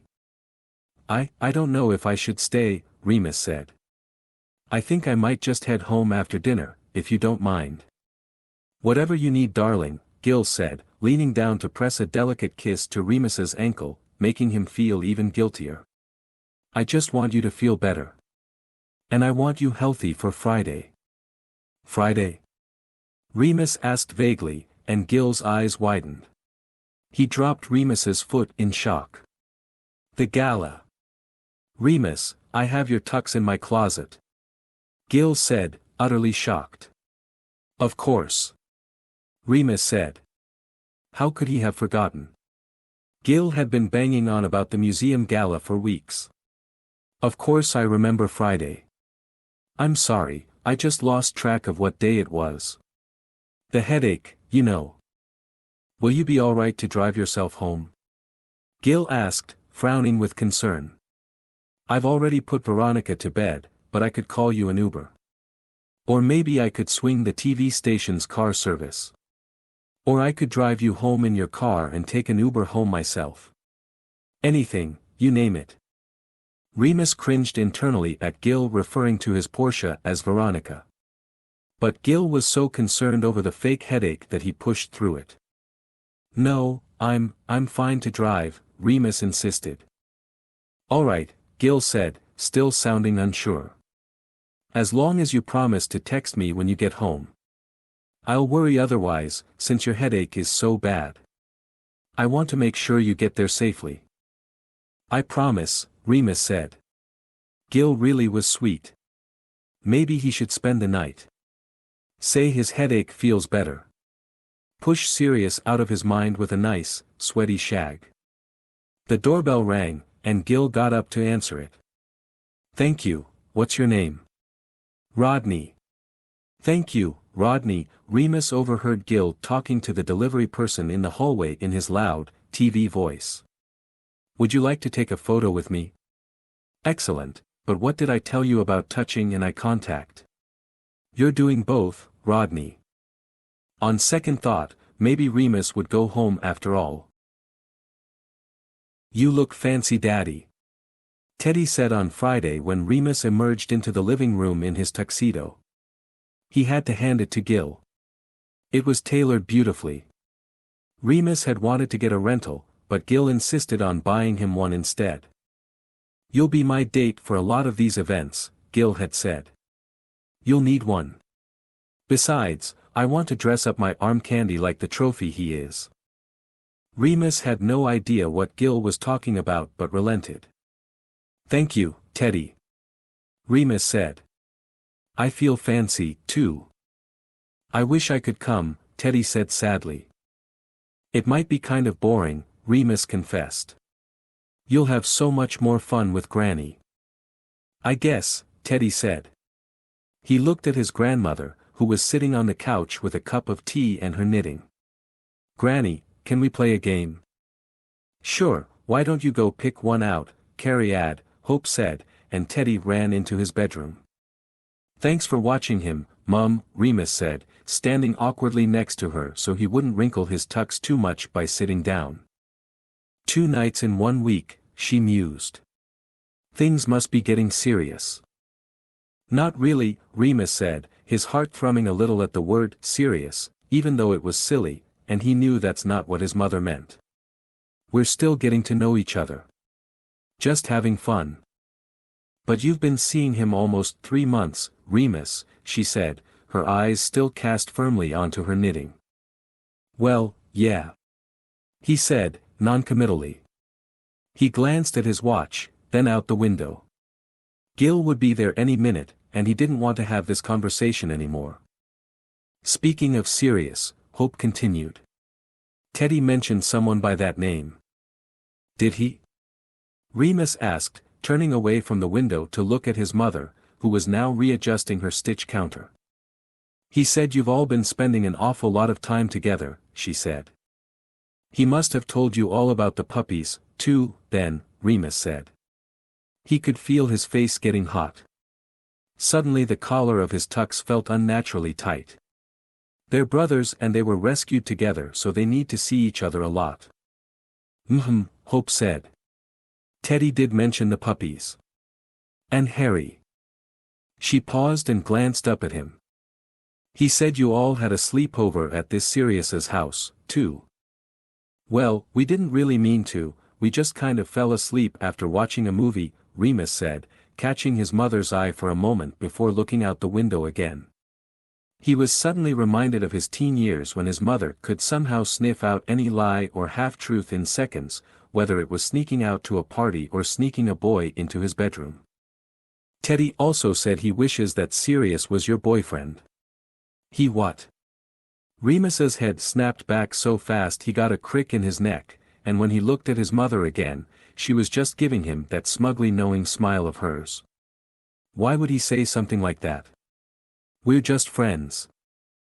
Out of the mouths of babes, Remus, she said simply, and went back to her knitting. A few minutes later, Remus and Gil were in the back seat of a Bentley on their way to the museum gala. You look scrumptious, Remus darling, Gil had said when he arrived. Thank you, so do you, Remus returned, and he really did. Gil could wear the hell out of a tux. Do you mind if I practice a little on the way? Gil asked, reaching into his pocket, and pulling out a small stack of note cards. Not at all, Remus replied, and Gil launched into his welcome comments. Remus was only half paying attention, catching phrases like, one of Britain's premier art museums, and, state-of-the-art construction, as he watched the countryside of his neighborhood whiz by and slowly morph into the cityscape of downtown. He was still distracted by his conversation with his mother and what Teddy said about wishing Sirius was his boyfriend. Out of the mouths of babes, his mother had told him, referencing the simple and profound wisdom of children. He smiled a little to himself as Gil continued to read out loud from his note cards. Some of the nation's most gifted artists. Among them, Godric's Hollow's own Sirius Black, whose photo series, Home, is the centerpiece of. Remus's head snapped around for the second time that night, cricking his neck again, and he winced a little at the sharp pain. What did you just say? He demanded of Gil, who looked slightly annoyed that Remus had interrupted his rehearsal. Which bit? Gil asked, flipping through his cards. Net zero carbon impact or. The very last thing you just said, Remus replied, grabbing Gil's wrist, and pulling the top note card toward him. Watch the cufflinks, Remus. Gil snapped. They're Tiffany. But Remus ignored him, because there, in black and white, were the words, Godric's Hollow's own Sirius Black. Fuck, Remus thought, unable to ignore the excitement that fizzed up in his stomach at the thought of Sirius in a tux. Are you quite finished manhandling me? Gil said with an irritated laugh. Yes, sorry, Remus said, letting go of Gil's wrist. He realized that his fingers were trembling a little bit and he had to turn away as he bit his lip to hide a smile. He felt giddy and reckless. He'd known Sirius less than a week and had already considered breaking up with Gil because of him. Hearing that his 6-year-old son had said out loud this crazy thing he'd been thinking about made it feel more real and less absurd. He thought he'd have a couple more days to think about what Teddy said. He and Sirius didn't have plans to see each other again until Sunday. But now, confronted with the fact of Sirius at the museum gala, and how he'd much rather spend the evening with Sirius than the man sitting right next to him, Remus had to face some facts very quickly. The fact that he hadn't introduced Gil to Teddy meant nothing. Remus never introduced Teddy to anyone he went out with, and he never would until he was sure that the person would be in Teddy's life for the long term. That meant so far, Teddy hadn't met anyone. Remus was not the type to get swept off his feet, and preferred dating in a more practical way. Because he wasn't just dating for himself. He was dating for Teddy, too. He tended to go out with someone for a few months and then make a pros/con list about them. Gil did have a lot of pros. His handsomeness was a bonus, but not something that Remus really considered important for the long term. Instead, Remus liked that Gil was generous and thoughtful toward him all the time. He was also driven, had a secure career, and they were sexually compatible. Gil's biggest con, of course, was that he seemed to be a totally different person in public than when they were alone. He never stopped being sweet and kind to Remus, it's just that he was sort of insufferable toward everyone else. So it's not like Remus hadn't had doubts about Gil already. In fact, he'd shared those doubts with Sirius, of all people, before he'd even had a chance to make a pros/con list or talk about how he was feeling with Dora or any of his other friends. And now there was a brand new con to add to the list: Gil wasn't serious. Sirius was quickly appending every rule Remus had made for himself about men. First of all, Teddy had already met him and had already grown at least somewhat attached, by the sounds of it. Second, looks didn't really matter, but they certainly didn't hurt, and Sirius was the most incandescently beautiful person Remus had ever seen in his entire life.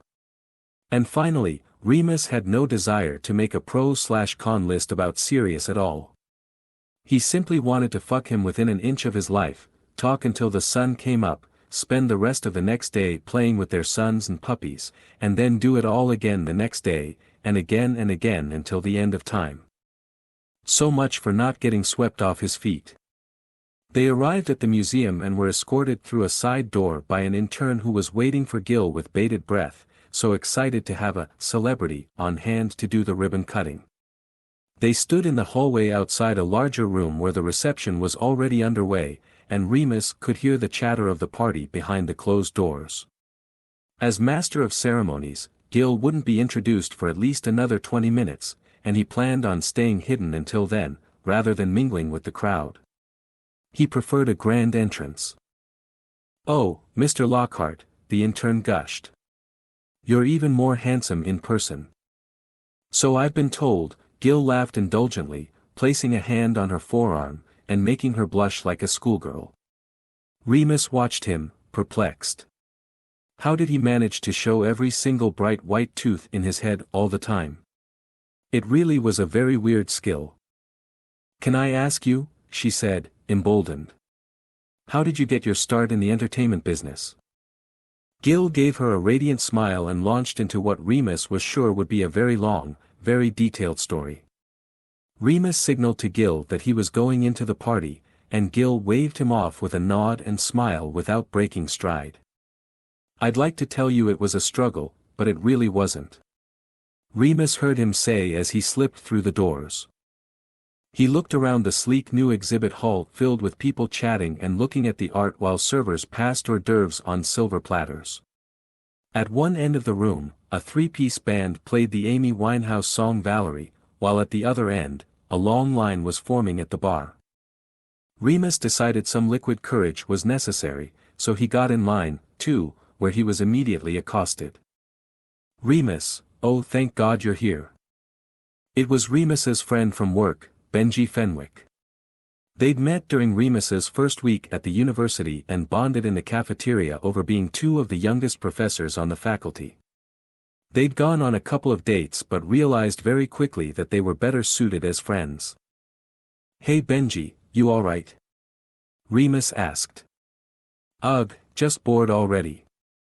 "Here," he said, handing Remus a glass of wine.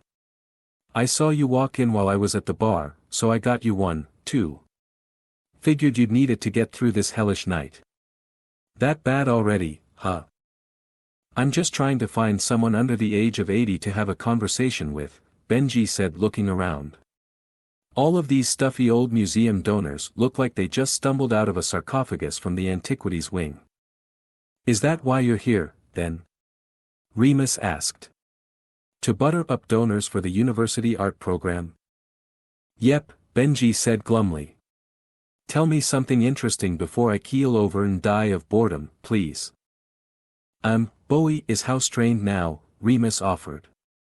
"I said interesting, not mildly disgusting," Benji chided. "Trust me, it was more disgusting when he wasn't house-trained." Something caught Benji's eye and his shoulders slumped visibly. Remus looked around to see a short, stout, extremely old woman in garish makeup, wearing a gigantic fur coat and a jeweled headwrap. She looked like an even more terrifying version of Norma Desmond from Sunset Boulevard. Benji whined a little at the sight of her. "Hepzibah Smith. She's the biggest big fish here," Benji sighed and guzzled the rest of his wine in 3 huge gulps. "Guess I've got to go do some gross flirting. Wish me luck." "Good luck," Remus said. He watched Benji approach and Hepzibah Smith's whole demeanor brightened at a handsome young man giving her attention. Remus had a feeling Benji wouldn't have any trouble securing a donation. Remus wandered through the exhibit hall until he reached a stretch of wall where a small throng of people were gathered. He stepped through the crowd to see what they were all looking at and reflexively put a hand to his heart when he saw what it was. Covering one long wall was a series of black and white portraits of people, many of whom looked very down on their luck. Despite that, every single one of them had a palpable beauty that Remus couldn't look away from. Each portrait had an extensive quote beneath it from the person who was photographed. He walked to the beginning of the exhibit to read the plaque and artist's statement that hung on the wall but didn't need to read it to know whose photos he was looking at. Still, his heart swelled at the sight of the name. Home, by Sirius Black. Artist's statement: this series captures moments in the lives of 17 unhoused people living in London during the fall of 2021. As each person shared their story, I was struck again and again by their beauty and eloquence. Homelessness carries a stigma and a barrier so heavy that it obscures even the most basic bits of someone's humanity. How often have you walked past a person asleep on the sidewalk as though they weren't even there? The camera strips that barrier away, and all you're left with is the person themselves, beautiful, open, afraid, smart, funny, arrogant, jealous, and every other human trait there is. Curator's note: the Potter Black Foundation supported each of the portrait subjects in finding housing, healthcare, employment, and education. Remus felt his eyes prickle with happy tears. Sirius really was the most beautiful person Remus had ever seen, and his perfect face had very little to do with it. Fancy seeing you here. Remus smiled at that voice and turned around. Hello, handsome, he said. Chapter 5, Dog and Pony Show, The Gala Part 2. Hello, handsome yourself, Sirius said, returning Remus's smile with a radiant one of his own. Remus gazed up at him and tried to say something but couldn't. Sirius was too beautiful. Sorry, was that flirting? Sirius asked. I did say I wouldn't do that anymore. I think I'll let it slide this time, Remus managed to say. Gil had looked good in his tux, but Sirius in his was something beyond description. He had an effortless, easy elegance, with both hands casually hitched in his trouser pockets as though he was wearing jeans and a t-shirt, not an Armani tuxedo. Really, Remus, you look absolutely stunning, Sirius said, his eyes not leaving Remus's face. And that's not flirting, that's just stating a fact. Thank you, Remus said, his voice barely above a whisper. They couldn't seem to look away from each other, and Remus felt all of the chatter of the room, the band, the clinking glasses, somehow go silent. Sirius, I need to tell you that. Caviar blini, a waiter intoned, dipping a silver platter in between them. They both jumped a little, and Remus felt stunned by the reminder that other people were in the room with them. No, thank you, Sirius told the waiter, and Remus also shook his head no. But at least the interruption had kept him from saying something that he needed to wait a little longer to say. Just until he talked to Gil. It was the right thing to do. Remus owed Gil that. You needed to tell me something? Sirius asked, searching Remus's eyes plaintively. Yeah, your portraits, Remus said. They're amazing. Thank you, Sirius said quietly, and Remus couldn't help but notice the tinge of disappointment in his voice. Why didn't you tell me about all this? You knew I was going to be here tonight, Remus said. I would have loved to hear more about them. I don't know. I wanted to, Sirius laughed a little, shrugging and shaking his head. But I didn't want to come off as boasting. I figured you'd see it eventually, and if you wanted to ask me about it you could. Sirius, I would never think you were boasting, Remus said. It's okay to be proud of the things you've made, and to share them with the people who. Remus stopped himself again before saying something foolish. With your friends, he finished. I'm just so proud of you, Sirius, and I'm really happy to be here with you tonight. With me? Sirius asked quietly, his gray eyes wide and hopeful. Remus didn't answer right away. His heart was beating hard and fast against his ribs. He looked up at Sirius. His lips were slightly parted, and a little strand of black hair had fallen from behind his ear. His breathing seemed shallow. Yes, Remus said. With you. Sirius's face broke into another radiant smile, and Remus felt lighter and happier than he had in years. "I'm glad you're here, too," Sirius said. "Especially since we seem to be the youngest people in this room by about 50 years. "I think that one died already," Remus whispered, leaning close to Sirius's ear, and pointing to an elderly man who was asleep sitting up at one of the banquet tables. Sirius laughed under his breath. "How is his monocle still on?" Sirius whispered back. "Maybe he glued it before he came," Remus said. "Because he knew he'd be napping. Or dying," Sirius said, and they both dissolved. Sirius gripped Remus's upper arm and leaned his forehead onto Remus's shoulder. Sirius smelled incredible and Remus tried not to be so obvious about how much he relished breathing him in. Sirius's body shook with laughter, which only made Remus laugh harder, too.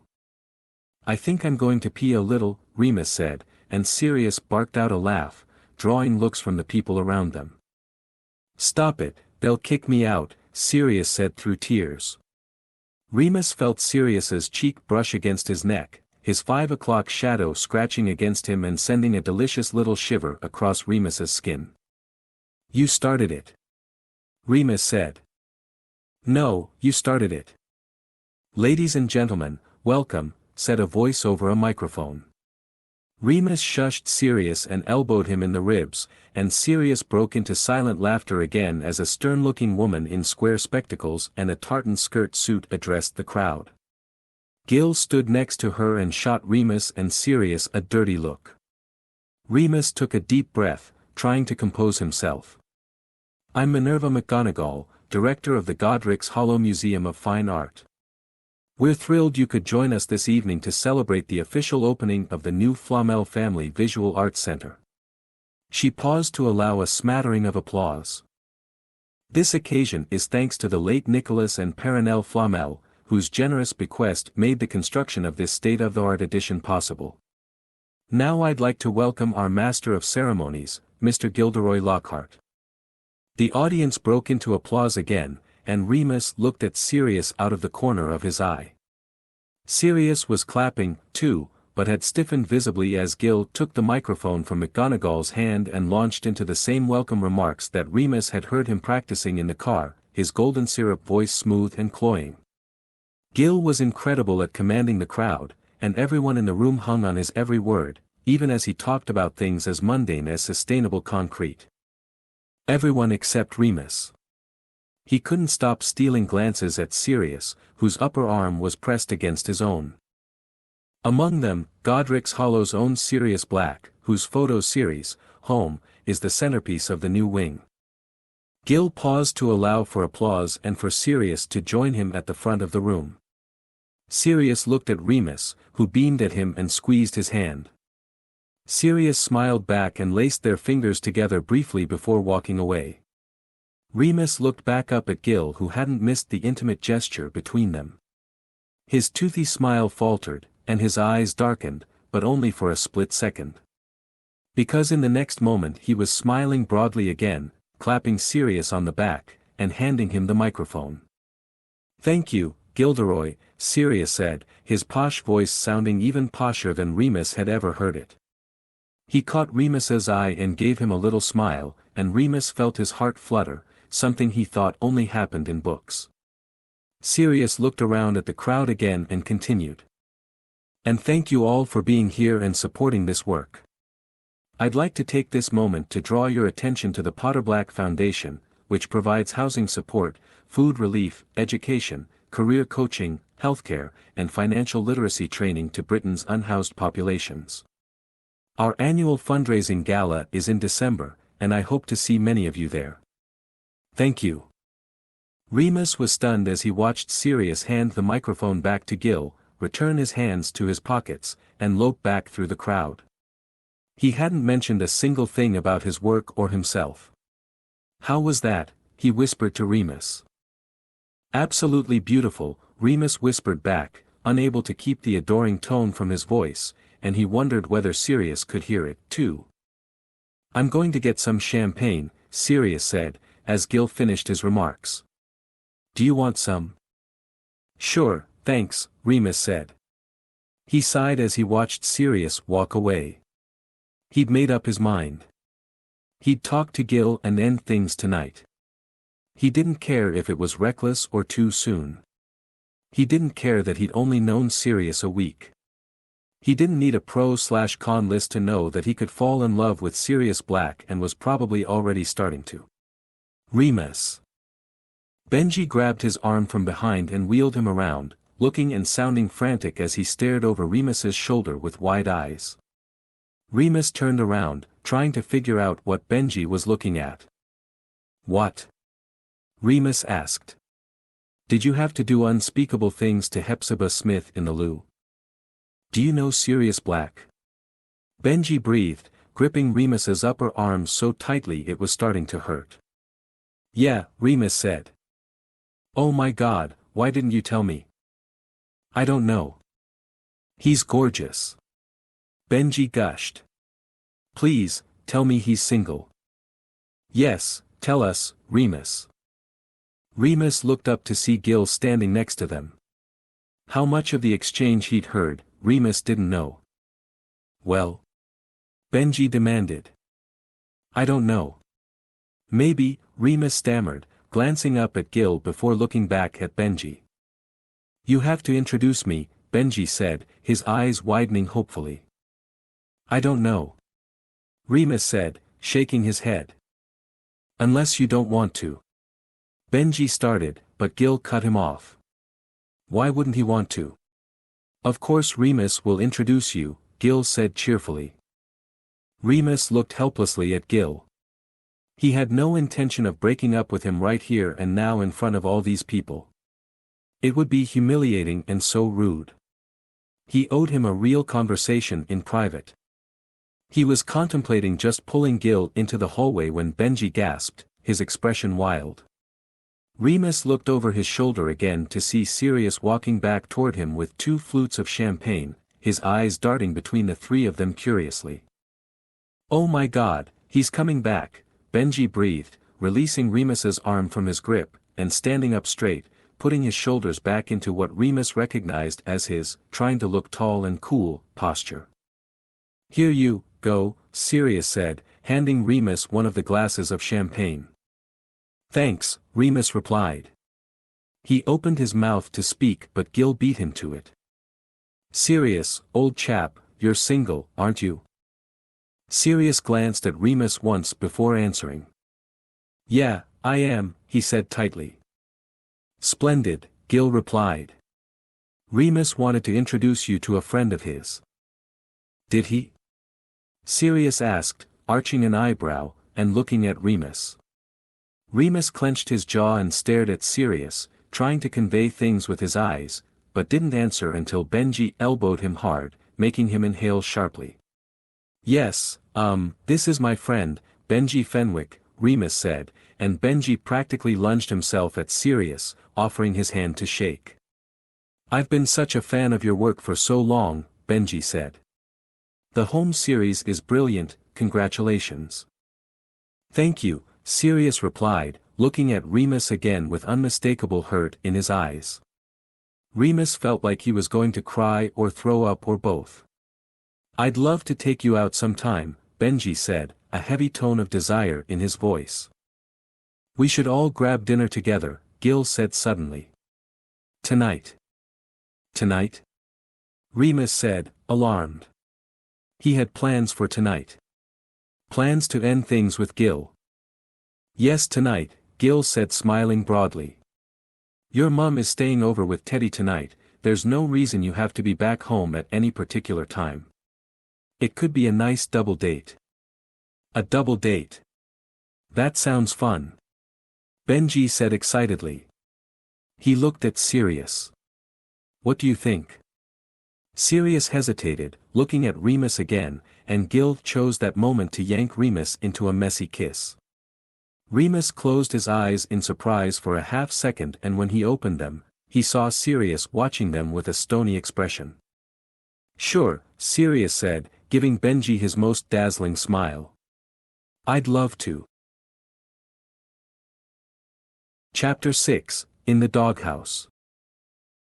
Sirius supposed the scene would have been kind of funny in another circumstance. For men in tuxedos crowded into a round booth at a club that they didn't realize was hosting an 80s night until they walked in and sat down, only to be surrounded by people wearing flock of seagulls hairdos and mesh tops, and a DJ playing Wham and Cyndi Lauper. Remus hadn't spoken since they left the museum, and now, he sat squished between Benji and Gil with his mouth clamped tightly shut, as though he was trying not to puke. "Oh, I love this song," Benji said, as Karma Chameleon blared from the speakers. He leaned in close to Sirius and spoke in his ear. "Do you?" "Yeah, it's great," Sirius replied, leaning closer to Benji, too. He looked up and saw Remus watching them. A waitress wearing a mini skirt and fishnets came by with a tray of shots, and Remus grabbed 2 of them and knocked them both back in rapid succession. "Going to get a little crazy, tonight, darling?" Gil asked eagerly. Remus just stared at him and didn't answer, looked back at Benji and Sirius cuddled together, and grabbed a 3rd shot before the waitress left. Gil started nuzzling his neck and Sirius had to look away. "I love this side of you," Gil said, and Sirius felt ill. He felt Benji's hand on his knee. The song had changed to Crazy for You by Madonna, a slow, mournful ballad full of longing. "Would you like to dance?" Benji asked. Sirius looked at him.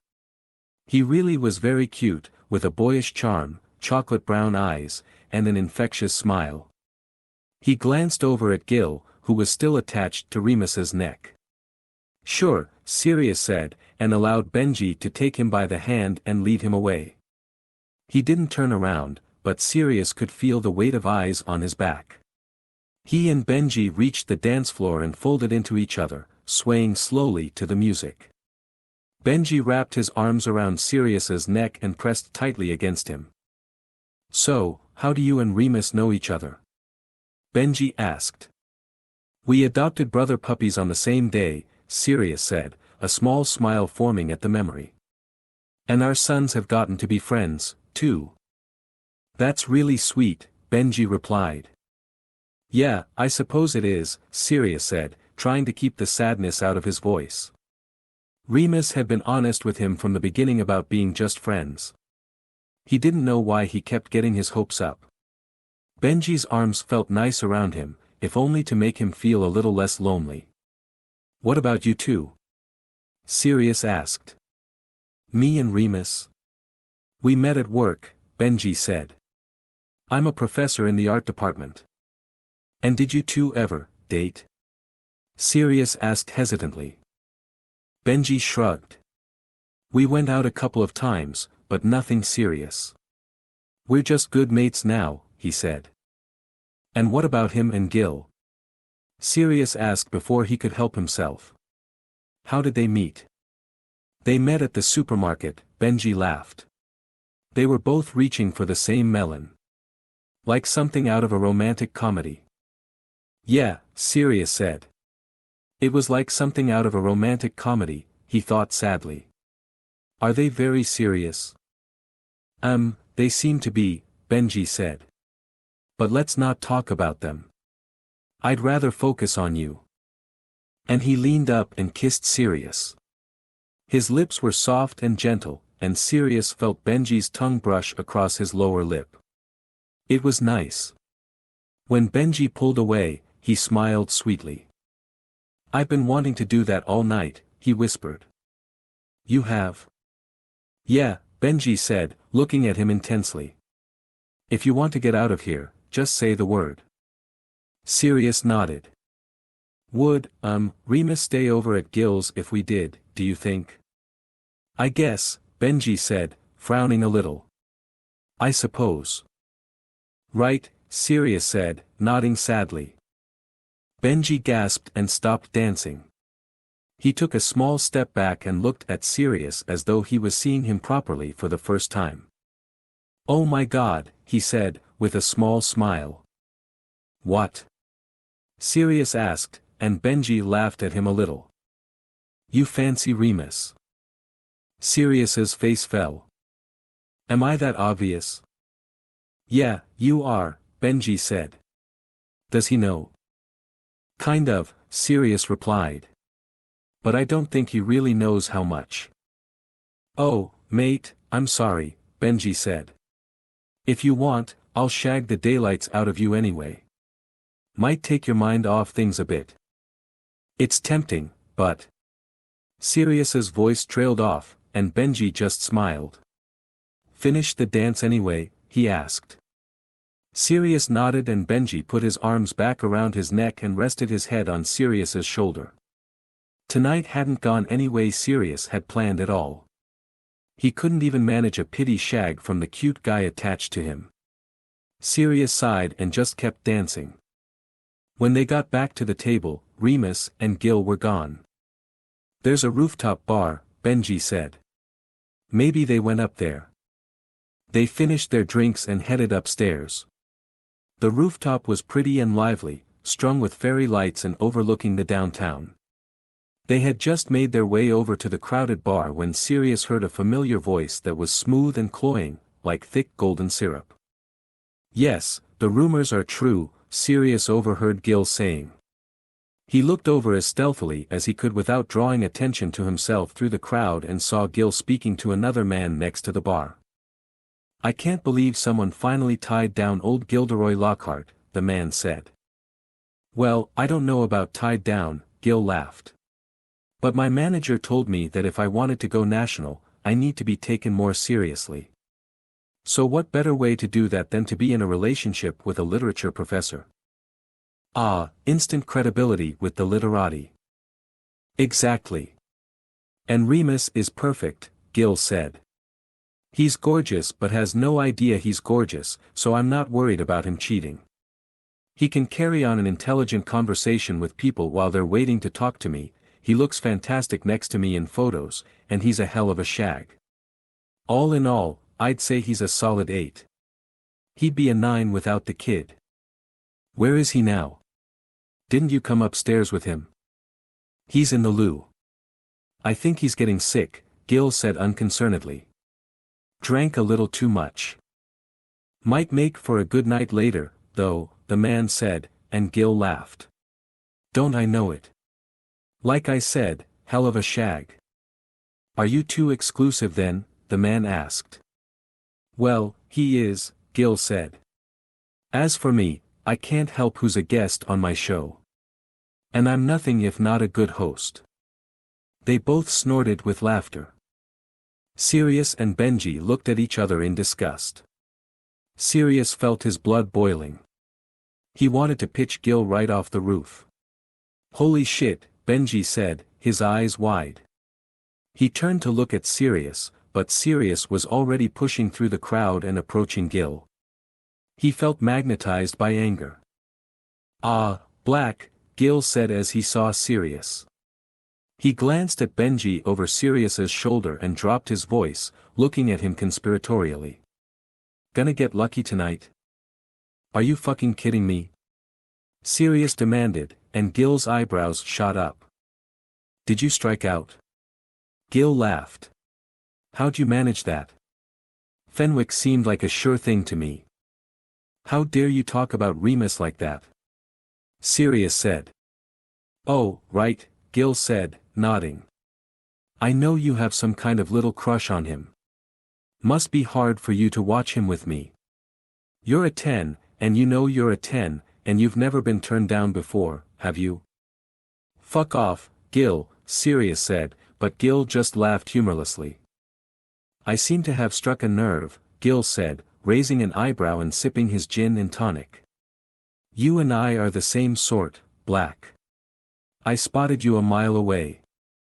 Come on, Sirius, Benji said in an undertone, appearing behind him and putting a hand on his arm. Why don't you listen to your consolation prize, and get the hell out of here, Gil said. Sirius, Benji said again, pulling his arm a little. He leaned in close to whisper so Gil wouldn't hear. We can go find Remus and take him home. Sirius stared at Gil for another second, then turned to look at Benji and nodded. All right, Sirius said, and they started to walk away, when Gil and the other man started talking again.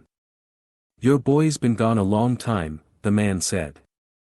Hope he's not too sick to have fun with later. Like that would stop me, Gil snorted. And before Sirius knew what he was doing, he had wrenched his arm out of Benji's grip, pushed the man out of his way, and punched Gil square in the mouth with a solid right hook. Gil swayed and hit the ground like a sack of rocks, and Sirius stood over him, his fist bleeding from the impact and his chest heaving. The people around him screamed, and within seconds, a pair of hands was grabbing Sirius's arms from behind and ushering him roughly down the stairs and out of the club, shoving him outside onto the pavements. Sirius, Benji said, rushing up to him. Are you alright? You two better get the hell out of here before we call the police, the bouncer said. But we left a friend inside, Benji protested. Not my problem. Your mate shoulda thought of that before he knocked that bloke's teeth out, the bouncer said. Now get out of here, and don't let me see you two fuckers again. Sirius and Benji both tried to call Remus's mobile phone but there was no answer. They paced outside the club for a few more minutes before the bouncer returned and demanded that they move away from the front door, so they crossed the street and kept waiting. Finally, Gil emerged, with his mobile phone in one hand and his other hand open and outstretched with his two bloody front teeth laying in his palm. He looked frantically up and down the road as though waiting for something. Sirius and Benji rushed back across the street when they saw him. I am so sick of your fucking face, Gil slurred at Sirius through his missing teeth. He looked apoplectic. Where's Remus? Sirius demanded. Why the fuck should I tell you? Gil barked. Because I'm his friend and I actually give a shit about him, Sirius said. You and your brat need to get some new fucking friends and stay the hell away from Remus, Gil said angrily. What did you just say to him? Sirius looked up and saw Remus standing on the stairs of the club. He was staring at Gil as though he'd like to knock the rest of his teeth out. A black car pulled up to the curb and Gil looked at Remus expectantly. The car's here, let's go, Gil said. I'm not going anywhere with you, Remus said. You don't fucking talk to him that way. Don't even look at him. What the hell are you on about? Gil demanded. Sirius is a million times the person you are, Remus spat at him. Please, Gil snorted. Like you can do any better than me. Remus strode over to Gil looking murderous, and Sirius was afraid he was going to punch him, too. Instead, Remus reached into Gil's outstretched hand, plucked his teeth out of it, and dropped them into the sewer. Enjoy doing your show without your fucking front teeth, Remus said. Now get in the car, and don't ever call me again. Gil looked at him with thunder in his eyes. You're going to regret this, he said. I highly doubt that, Remus replied with a bitter laugh. Fuck off. Yeah, fuck off. Benji said, and Sirius laughed a little despite himself. Gil looked between the three of them and got in the car. Sirius heard him say something to the driver about an emergency dentist appointment before slamming the door shut and driving away. Remus walked over to Sirius and threw his arms around him, pressing his face into Sirius's neck. Thank you, he said. He leaned back so he could look into Sirius's face. Are you alright? Yeah, I'm alright, Sirius said. Are you? Fine, Remus said, looking up at him adoringly. I planned on breaking up with him tonight. Not exactly how I expected it to happen, but... Remus stepped back, took Sirius's hand in his, and examined the bloody knuckles for a moment before turning his hand over, closing his eyes, and pressing his lips to Sirius's palm. Let's get you to the A&E, he said quietly, looking up at Sirius through his lashes with those beautiful amber eyes. I reckon you need to get stitched up. I'm gonna take off, Benji said awkwardly, taking a few steps backward. You seem like you're in good hands, Sirius. Remus stepped toward him and gave him a hug. Thanks for everything, Benji, Remus said. Sorry about tonight. Just another crazy date to tell the grandkids about someday, right? Benji said. He smiled at Sirius and gave him a hug, too. Go get him, Benji said, with a nod toward Remus, then walked away into the night. Sirius turned back to Remus, who smiled at him wickedly. Well, you heard the man, Remus said. Go get him. Chapter 7, Double Dog Dare. Mum. Tooth Fairy tonight. Remus. What? Mum. The Tooth Fairy. You know, creepy little bugger who collects fallen teeth. Remus. How did you know about that? Mum. What are you talking about? Remus. What are you talking about? Mum. Teddy. He lost a tooth. Mum. Who else would I be talking about? Myself? Remus. No, of course not, Mum, sorry. Remus. Thanks for letting me know. Mum. I'm just telling you in case you didn't have any money so you could stop for some on the way home. I only have a few pence and a tenner in my purse. Remus. Thanks, Mum, no problem. I've got a couple quid. Mum. Is everything all right? Are you having a good night? Remus. Oh, yes, everything is all right. The night has been very exciting. Mum. Glad to hear it. See you soon. Love you. Remus. Love you, too, Mum. Teddy lost a tooth. Looks like I've got to dust off my tooth fairy wings tonight, Remus said, smirking at Sirius as he put his phone into his back pocket. Should we pop over to Gil's and slip some money under his pillow, too? This is not my finest hour, Remus, Sirius said ruefully. Stop taking the piss. He was sitting on the edge of a gurney in a small room in the A&E with a piece of gauze wrapped around his hand. Remus sat across from him on a blue vinyl chair while they waited for a doctor. Under the bright fluorescent lights, Remus could see flecks of drying blood staining Sirius's white tuxedo shirt. I'm sorry. I've just never seen someone throw a punch like that before. It was very sexy. Does violence turn you on? Is this something I need to know about you? No. You turn me on. Remus, I am in an A&E with bleeding knuckles. Please don't make this more painful for me than it already is. Remus stood up and crossed the room. Can I make it up to you somehow? He asked in a low voice. He took a step closer and put a hand on each of Sirius's knees. I think that could be arranged.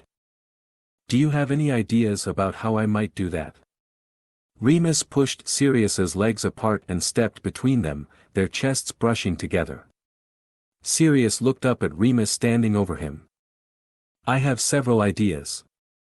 Remus ran his hands up the inside of Sirius's thighs, over his hips, and around his lower back, pulling their bodies closer. Do any of them involve me on my knees, begging for forgiveness? They may involve you on your knees, yes. Remus could smell cologne and sweat and blood. Sirius's eyes darkened, and his breathing grew heavy. Remus traced his fingers across Sirius's jaw, leaned down, and... Okay, Mr. Black, let's get you stitched up. Sirius closed his eyes and sighed as the doctor walked into the room, and Remus stepped back to let her get to work. They looked at each other without speaking while the doctor pulled on a pair of gloves and unwrapped the gauze from Sirius's hand. He winced as she applied numbing gel to the wound. I can give you something for the pain, she said, noticing his expression. It'll probably swell up quite a bit in the next few hours. People don't realize that throwing a punch hurts you as much as it hurts the other guy. Sirius just nodded. I don't often see tuxedoed fellows with bloody knuckles in here, the doctor said, as she cleaned the gash with antiseptic. Were you committing a bank heist with George Clooney? Yep, Sirius said. We made off with £5 million. Good for you, she said idly. She looked at Remus over her shoulder. And what about you? She asked. Accessory to the crime. Getaway driver, Remus replied. The doctor nodded and proceeded to put 3 stitches into Sirius's hand. Sirius gritted his teeth each time the needle passed through his skin. "All right, Mr. Black, you're good to go," she said cheerily when she finished, peeling off her gloves and dropping them in the bin. She handed him some papers. "Here's your discharge paperwork with wound care instructions. There'll be a pain prescription waiting for you at your pharmacy. And when you get home, put an ice pack on your hand for 15 minutes. You should do that every hour." "Thank you," Sirius said. "Yeah, thanks," Remus echoed as she walked to the door. "No problem. Enjoy your ill-gotten money.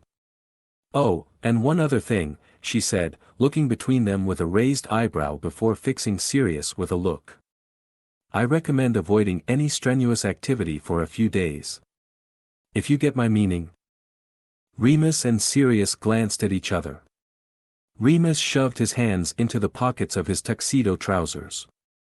"Got it," Sirius nodded, unable to keep the tone of disappointment out of his voice. "Sorry to be the bearer of bad news," she said. "Get home safe." "Thanks," Sirius replied, and she left the room. Sirius slid off the gurney and walked over to Remus. "Ready to get out of here?" he asked. Remus nodded and slipped a hand into Sirius's uninjured one. "Is this all right?" he asked quietly, running a thumb across Sirius's fingers, and looking into his eyes. "More than all right," Sirius murmured, and Remus felt his heartbeat quicken.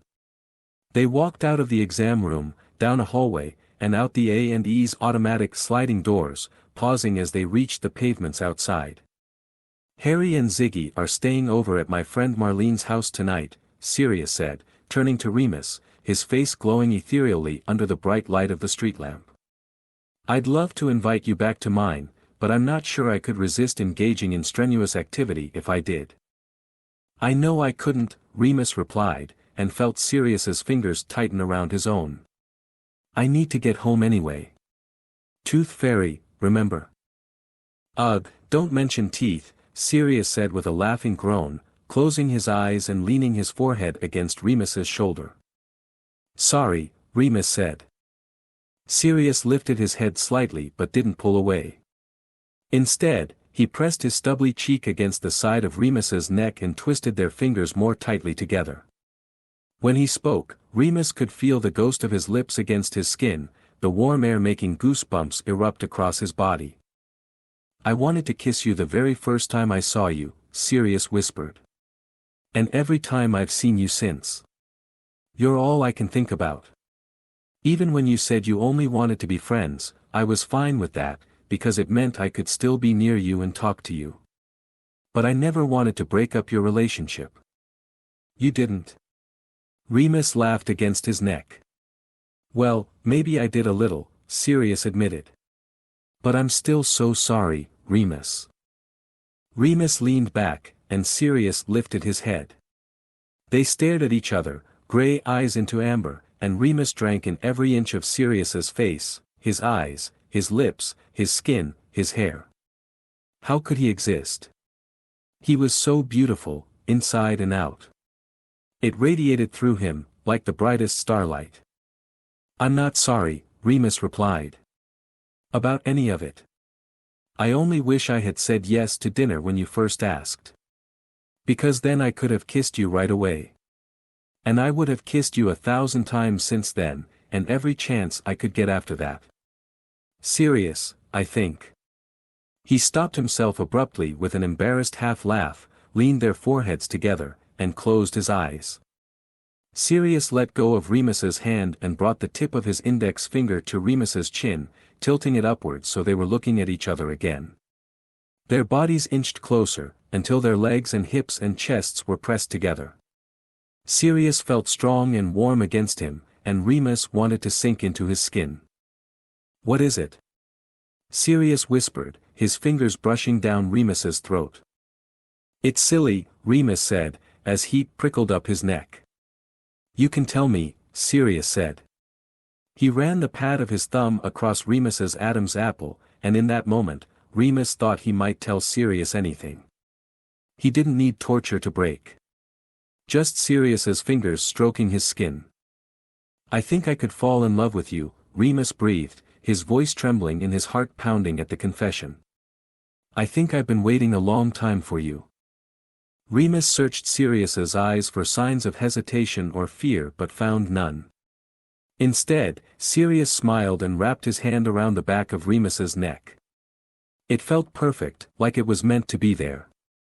"I know I've been waiting for you," Sirius sighed. And then, finally. Every nerve ending in Remus's body sparked and fired as Sirius's lips met his. They were soft and full, and their mouths slid together hungrily. Remus arched backwards and groaned as Sirius's tongue licked into his mouth and his teeth nipped against his lower lip.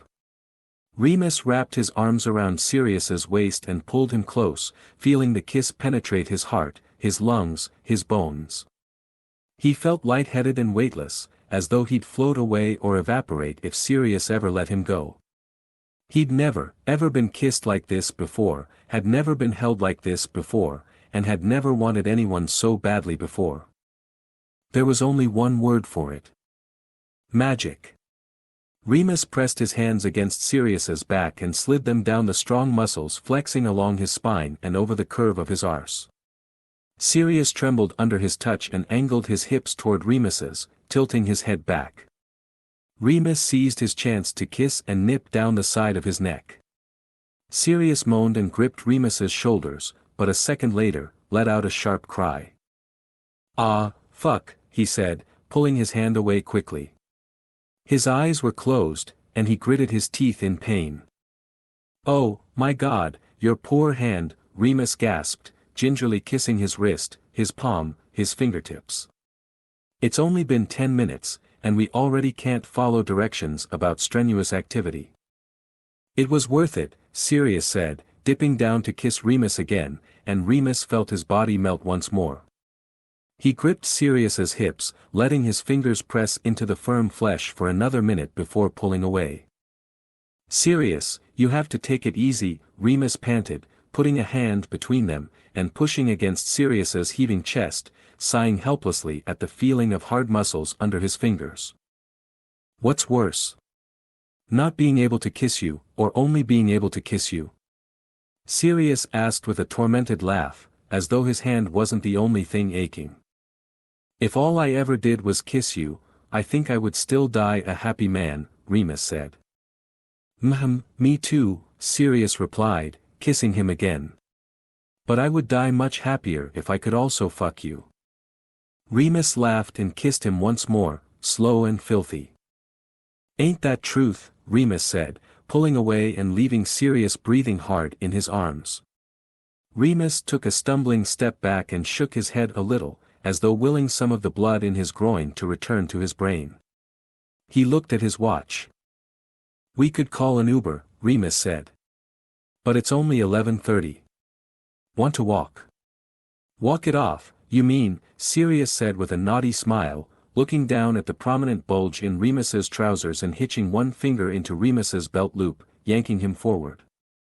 "You should talk," Remus said, slotting his thigh against Sirius's straining cock. "I can't wait to see what's under there."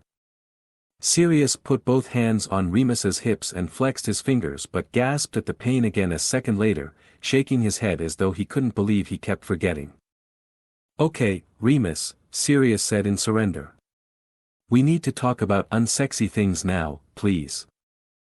"Bowie shit on the kitchen floor the second morning he was home," Remus blurted out. "And I stepped in it. In my socks. Which I threw away immediately. And then I scrubbed my foot with a bleach wipe, and my skin was itchy for the whole rest of the day." "That was very unsexy," Sirius said, nodding appreciatively. "Thank you." "You're welcome." "I aim to please," Remus replied. He took hold of Sirius's good hand. "Ready?" Sirius nodded, and they set off through the parking lot and onto the dark street. The next morning, Remus was just waking up to the memory of kissing Sirius goodnight on his front porch when his bedroom door flew open. Teddy ran into the room and jumped onto the bed. He pushed his pajama-clad legs under the blanket and burrowed down beneath the covers to snuggle into Remus's side. "Hi baby," Remus said sleepily, wrapping his arms around Teddy's little body. "Daddy, you're home," Teddy said, hugging him back. "Guess what? The Tooth Fairy came last night." "She did?" Remus asked, sounding amazed. "Daddy, my Tooth Fairy is a boy," Teddy said. "Remember?" "Of course," Remus said. "I forgot." "Alright, now let me see. Give me a smile." Teddy smiled up at his father, revealing one missing front tooth, and Remus gasped dramatically. Teddy happily stuck his tongue through the hole. "How will you take a bite of an apple?" Remus asked in disbelief. "I still have the other big tooth," Teddy reassured him very seriously. "But it is wiggly already. We'll have to cut the apples into slices." "Will you do it?" "I can't use the sharp knife yet." "Of course, baby," Remus promised, kissing Teddy's forehead. "Did the Tooth Fairy leave money under your pillow?" "Yeah. 2 quid. "Wow," Remus said. "When I was little, my Tooth Fairy only left me 50 pence. "Maybe teeth are bigger now," Teddy mused, his eyes wide. "Maybe," Remus agreed, trying not to laugh. "Daddy, can we watch Peppa Pig in bed for a little while?" "Definitely," Remus said. "Can I brush my teeth and get coffee first?" "Okay," Teddy agreed, and a few minutes later, they were cuddling together, both of their heads on Remus's pillow, watching Peppa Pig and her family drive to the seaside in their bright yellow camper van. "Daddy, can we go camping?" Teddy asked, putting his little hand into Remus's, and pressing his head against his shoulder. "Sure," Remus said. "But we'll have to use a tent. We don't have a camper van." "That's okay," Teddy said. "Could Harry, and Ziggy, and Sirius come with us, too?" "We could ask them," Remus said, remembering what his mother told him the night before about her conversation with Teddy. "Daddy?" Teddy continued quietly. "Yes. Do you think Sirius could be your boyfriend?" "You know what, honey?" Remus said, kissing the top of his head again and inhaling his sweet little boy scent. "I think that's a great idea." "You do?" "I really do." "Yay!" Teddy said, hugging Remus around his middle, then resting his head on his father's chest to finish watching Peppa Pig. That night, Sirius, Harry, and Ziggy came over to play, and even though Remus's backyard wasn't the kids' fantasy land that Sirius's was, the boys and dogs had fun playing tag and running through the sprinkler for hours while Remus and Sirius tried their best not to touch each other. Sirius's hand had, indeed, swelled up and turned an ugly shade of purple around the knuckles. "Does it hurt?" Remus asked, tenderly touching the bruised skin with the tip of one finger. "It doesn't feel good," Sirius replied. "But it's fine. I'm more upset about, you know." He dropped his voice and looked over at Harry and Teddy, who were sitting a few feet away on the ground, coloring on the garden walkway with sidewalk chalk. "My restrictions," he finished. "It's all right," Remus reassured him with a quick peck on the lips. "We can wait. I'm not going anywhere." "I know. But I was thinking," Sirius said quietly, leaning closer to Remus, and putting a hand on his knee. "The boys' first day of school is Thursday. What are the chances you can skive off work and spend the entire day with me? I'll be in the clear by then. Fall semester doesn't officially start until the week after," Remus considered. "I have a couple meetings Thursday, but I could blow them off."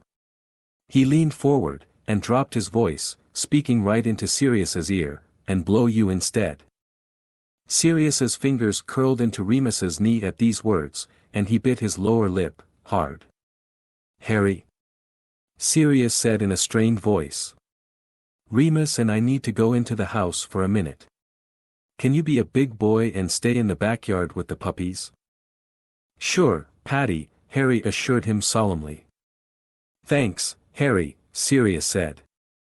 I'll be a big boy, too, Teddy promised, looking up at Sirius eagerly. I know you will, Sirius replied, ruffling Teddy's hair. We'll be right back. And he grabbed Remus by the wrist and pulled him inside, slamming the door behind him with his foot, and pushing Remus against the wall, making the picture frames hanging there rattle a little. Remus huffed out a surprised and delighted laugh and grabbed Sirius by his t-shirt collar, yanking him into a searing hot kiss. Fuck, Remus, Sirius said into his mouth between kisses. You can't say things about blowing me without this happening, alright? Thanks for the warning, Remus said, pushing his hands into the back pockets of Sirius's shorts and squeezing the firm muscle underneath. But maybe this is exactly the punishment I was hoping for. Sirius groaned and slid a knee between Remus's legs, wrapping one arm around Remus's waist and tugging him in close before kissing him again. It was overwhelming, the feeling of Sirius's hand curving around his lower back and pulling his hips forward, and Remus keen from the back of his throat as Sirius's burning lips and tongue had their way with him. Oh my God, Remus whined, threading his fingers through Sirius's hair and closing them into a loose fist, tugging gently and making soft moans escape Sirius's mouth, even as it continued its exploration along Remus's jaw and neck. Remus's fingers found the waistband of Sirius's shorts and was just tracing along his hip bones when they heard the twisting doorknob behind them and jumped apart. Patty? Harry asked, standing in the doorway and looking around at Sirius. Yeah, Prongslet. Sirius asked, trying to hide his obvious interest in Remus behind a kitchen chair. Ziggy's digging a hole in Remus's flowers, Harry said. Thank you, Harry, Remus said. Go back outside, Sirius told Harry. We'll be right behind you. Harry turned and headed back into the backyard. Sirius looked at Remus with a pained sigh and spoke in a voice that sounded nearly broken. I think I need to run through your sprinkler, he whimpered. The rest of the week continued in much the same fashion, Sirius trying to work Remus's zipper open while Teddy and Harry watched TV in the next room before clenching his bruised and stitched hand in pain, Remus's fingers wandering up Sirius's shorts under a blanket during movie night, only to have Teddy, Harry, and the dog surprised tackle them in a fit of giggles, kissing in the bathroom until Teddy pounded on the door and screamed that he was doing the potty dance and needed to come in now. And Remus accidentally kneeling on Sirius's hand while he was straddling him on the couch and nearly busting one of the stitches. This is torture, Sirius sighed into Remus's shoulder. It really is, Remus agreed. Remus had decided not to wank all week in solidarity with Sirius, and as a result, when Wednesday night rolled around, they were both nearly climbing the walls with pent-up desire and frustration. Remus kissed Teddy goodnight, tucked Bowie into his crate, and settled into bed. He grabbed his phone off the side table and saw a text from Sirius. He read it once, then twice, and felt his cock twitch and his breath quicken. It was only one word, but it was enough. Tomorrow. Chapter 8, Unleashed. Alright, Harry, smile and say. Year 3. Year 3. Harry threw his shoulders back proudly and stood as tall as he could on the front steps of their house, wearing an enormous backpack that looked almost comically big on his skinny body. He gave Sirius a wide, cheesy smile with two new front teeth that were just starting to peek out from his gums. His black hair was messy, his wire-rimmed glasses slightly askew, and his red and gold school tie was a bit too long for him, but it only added to the adorable picture. He was just so cute. And no matter how many times he'd seen him in it, Sirius couldn't get enough of Harry in his school uniform. Ziggy circled Harry's feet, barking happily, and Harry scooped him up, closed his eyes, and buried his face in his fur, just like he'd done the day they'd adopted him, and just like he'd done every day since. Sirius snapped another bunch of pictures, because how could he not? Can Ziggy walk to school with us? Of course. Sirius said, clipping the puppy's lead onto his collar and putting out a hand. Ready? Yes. Harry said. He jumped off the top step with a flourish, slipped his little hand into Sirius's, and they set off down the sidewalk to walk the 3 blocks to Hogwarts Primary School with Ziggy excitedly sniffing the grass and running as far ahead as his lead would allow. "Are you excited for your first day?" Sirius asked as they walked. "I'm excited to see Ron," Harry said, skipping a little. "And Hermione." "Hermione can tell you all about France," Sirius said. "And I can tell her all about Ziggy. And Teddy. And Remus," Harry said excitedly. "Remus?" Sirius asked, a little surprised that Harry would want to tell his friends about a grown-up. "Yeah," Harry said, skipping again. "He's so funny, and he pushes me higher on the swings than anyone, even you. And I want him to be my daddy. So I can be brothers with Teddy, and we can both have a daddy and a Patty." And he let go of Sirius's hand and went sprinting down the street, his backpack bouncing against his back and Ziggy running eagerly alongside. "Stop and wait for me at the edge of the curb to cross the street," Sirius called after him. "Okay," Harry yelled back. "I want him to be my daddy." Well, those weren't words Sirius was expecting to hear this morning. They filled him with a strange and wonderful feeling, and he could very clearly see the 4 of them living in a sweet domestic bliss, making pancakes on Sunday mornings, having weekly popcorn and movie nights, and taking family holidays together. He could even picture himself taking care of Teddy when he was sick and Remus cuddling with Harry in the middle of the night after a bad dream. And the best part of the picture? Sharing a bed with that beautiful, golden man and waking up with him every single morning. He couldn't wait to know what Remus looked like while he slept and what his voice sounded like when he first woke up. He even couldn't wait to witness Remus being a jerk before coffee, as he had called himself. Somehow, Sirius didn't believe that was true, and if it was probably mostly funny and charming, like everything else about him. Sirius wasn't usually such a romantic idealist and had never pictured himself settling down with anyone before, even during his most serious long-term relationship. He and Caradoc had been together for 5 years, before losing James and Lily, and one after. After James died and Sirius adopted Harry, Caradoc couldn't handle Sirius's new emotional fragility, and moreover, had no desire to be a father.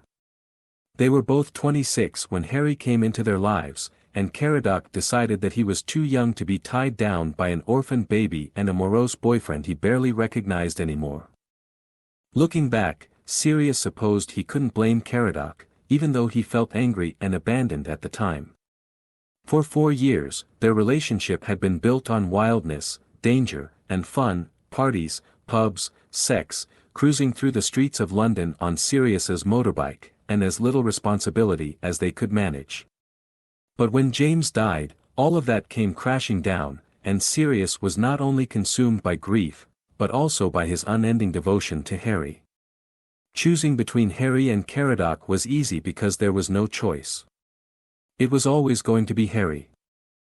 In the end, what really should have surprised Sirius was that Caradoc stuck around for as long as he did. For a whole year after James and Lily died.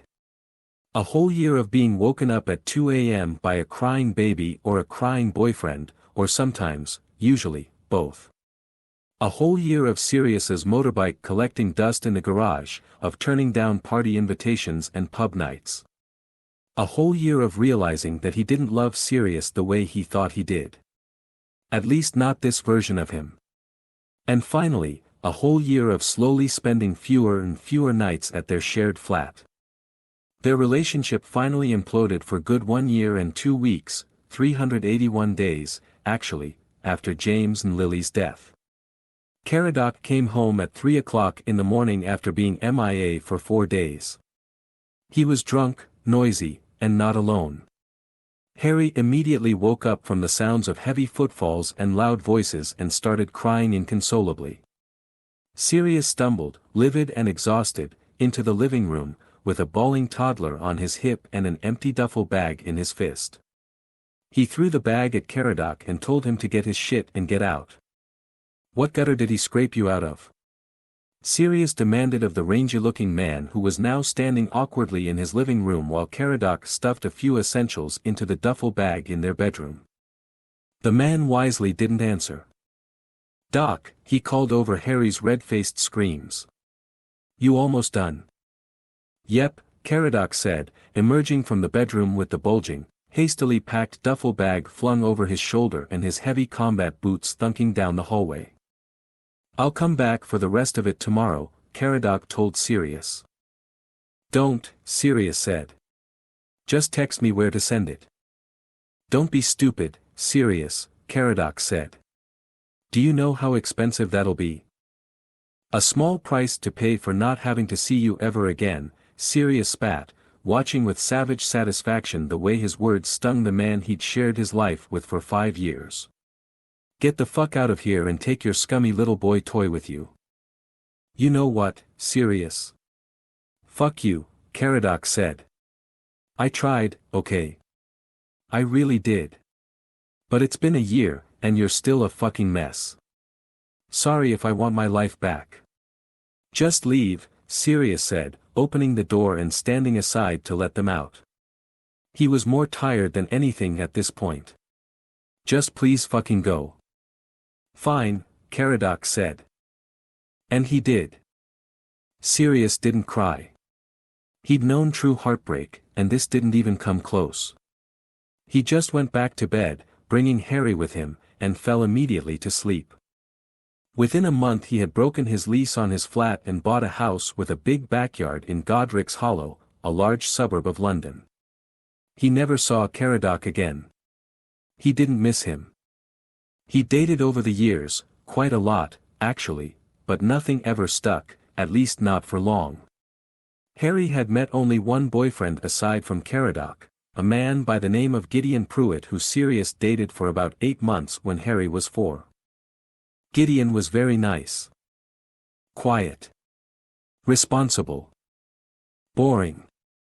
So fucking boring. At first, Sirius thought Gideon was the antidote to Caradoc, but in reality, he just put Sirius to sleep. His voice was like a metronome, his personality like a glass of warm milk. Even the sex was formulaic, reliable, yet unvaried. Sirius learned that you could get off without actually getting off. Caradoc was dangerous and unpredictable, but Gideon was just damned dull. Sirius needed someone who was a little bit of both, dependable and exciting, kind, but with an edge. Someone who could keep him on his toes but would never keep him guessing. He was starting to think such a person didn't exist. But now. "Look, there's Teddy!" Harry shouted, jumping up and down and waving as Remus, Teddy, and Bowie rounded the corner. Teddy looked a lot more nervous than Harry did. It was not only his first day of school, but his first day at a brand new school in a new town. When Teddy saw Harry, he looked visibly relieved.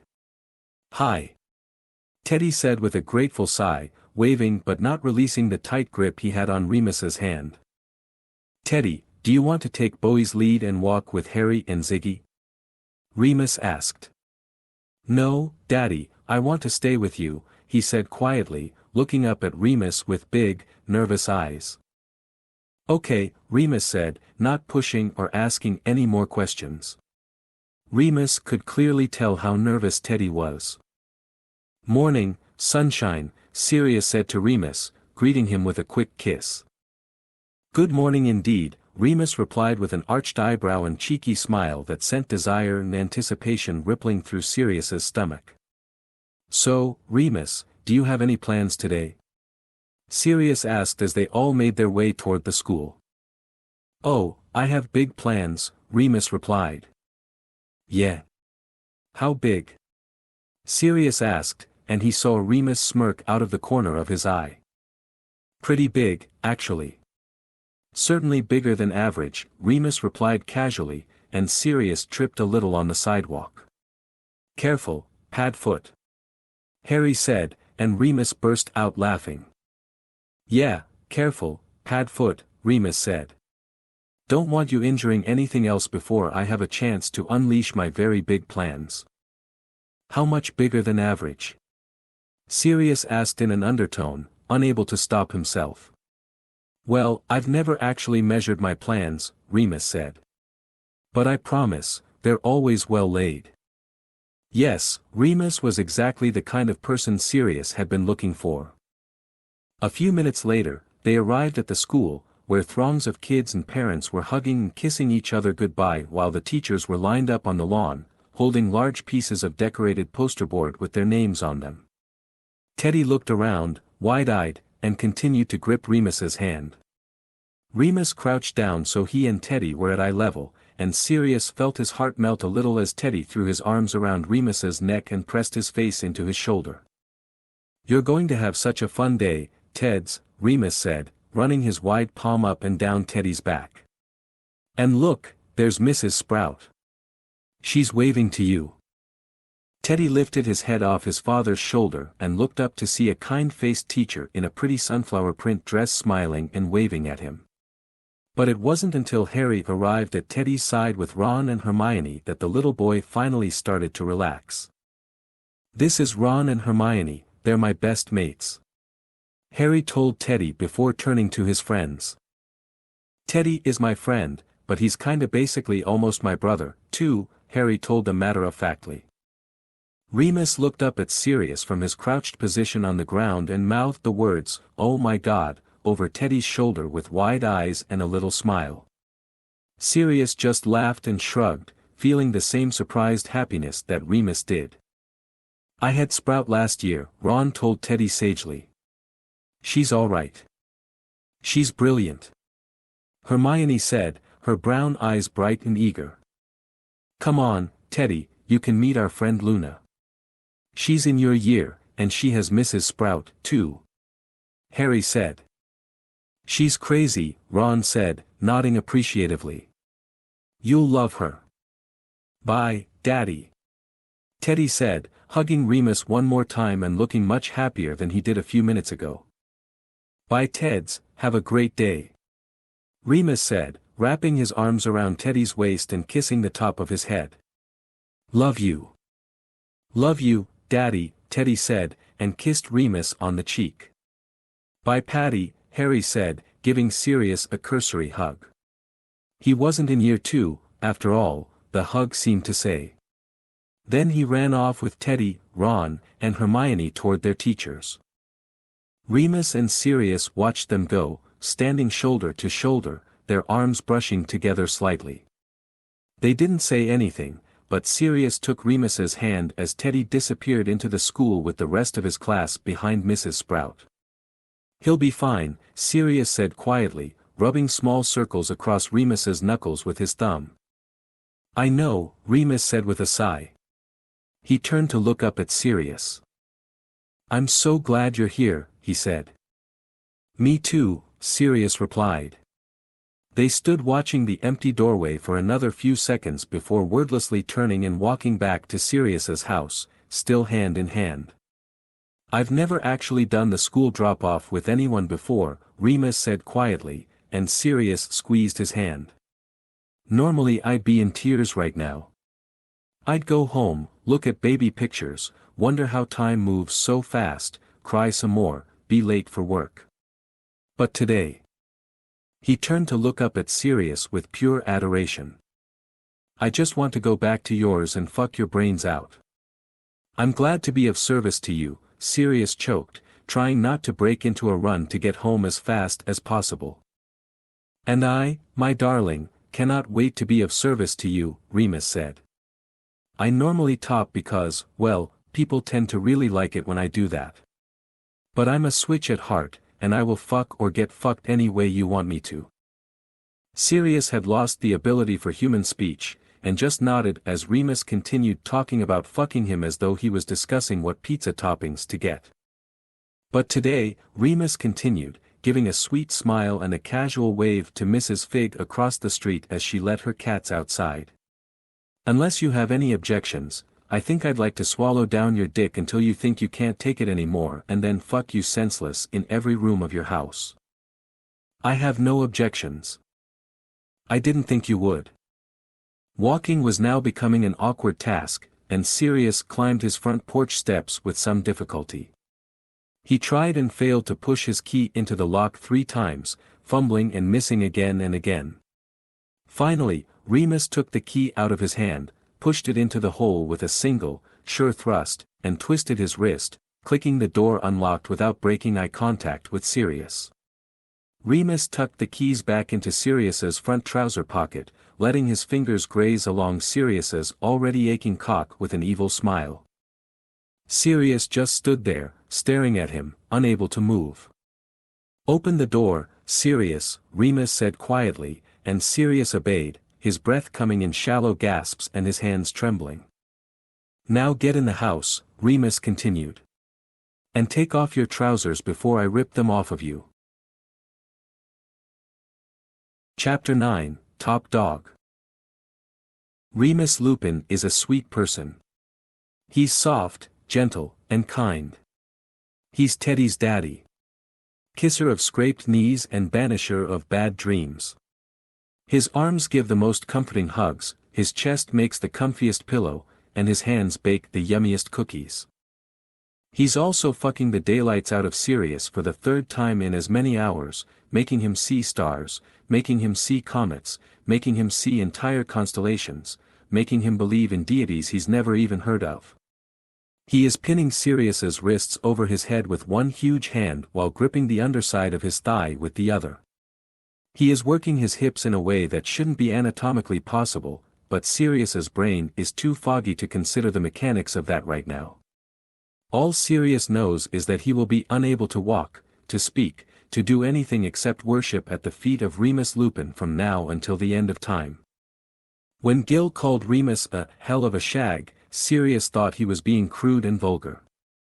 Now he thinks Gil was purposely underselling Remus, because good fucking Christ in heaven, Sirius has arrived at Kingdom fucking Come. Sirius swiftly and eagerly obeyed the command to take off his trousers the moment they walked into the house. Remus watched him do it with a gaze so hot that Sirius actually blushed. And Sirius Black does not blush. He makes people blush. But today, his cheeks flushed a fiery pink as Remus watched him pull off his trousers and t-shirt with the careful, stalking eyes of a predator. "Fuck, Sirius, I am going to make you forget your name," Remus said, and dropped to his knees. Sirius's rigid erection tinted his boxers and pre-cum darkened the fabric with a wide patch of wetness that Remus made wider and wetter by mouthing eagerly over the thin cotton, tracing the whisper edge of his teeth delicately and dangerously along the stiff outline of Sirius's cock. Remus wrapped his wide palms around the back of Sirius's knees and ran them up his thighs, rough calluses scraping against tender skin. When his hands reached Sirius's arse they pulled gently, drawing his hips forward, and Sirius whimpered as Remus sucked the head of his still-clothed cock into his mouth, massaging it through the fabric with his lips. "Oh, God," Sirius moaned. "It should not feel this good already." The wet fabric rubbed against the soft, oversensitive tip as Remus's hot mouth suckled and teased, giving, but not giving quite enough. It felt maddening, taunting, that thin layer of thread the only thing separating Sirius from the slick, wet heat of Remus's mouth. Remus looked up at him deviously with lust-darkened eyes as he ran his fingertips underneath the waistband of Sirius's boxers and pulled them down just until they hit the thick base of Sirius's cock, where they stopped abruptly, rubbing along the top of his shaft. Remus's mouth released the wet fabric and turned upward, pausing once to nose at the thick black hair there, before arriving at the hollow around Sirius's hip bones, where he sucked and nipped at whatever flesh he could work between his lips and teeth. The soaked cotton cooled quickly, leaving Sirius's dick aching for more warmth, and feeling all the more desperate knowing that Remus's tongue was right there, swirling and licking so close to where he needed it. Remus palmed under Sirius's balls through his boxers with one hand and massaged his arse with the other, his fingers ghosting into the cleft ever so slightly. Sirius was already a whimpering, writhing mess, and hadn't even taken his boxers off yet. "Remus, please," he muttered. "Please, what, baby?" Remus asked coyly against Sirius's skin, the low rumble of his voice sending shockwaves through his muscles and up his spine. "Please, I need you." "You need me?" "But I'm right here," Remus rasped, biting gently into the top of Sirius's thigh, and swirling his tongue against the aching spot where his teeth had been. "Need you more," Sirius murmured, desperate, helpless. "Like this?"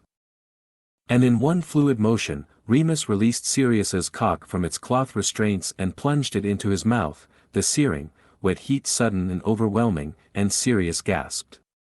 His hands scrabbled for purchase against something, anything, but found only air. They were still standing in the middle of the front entryway.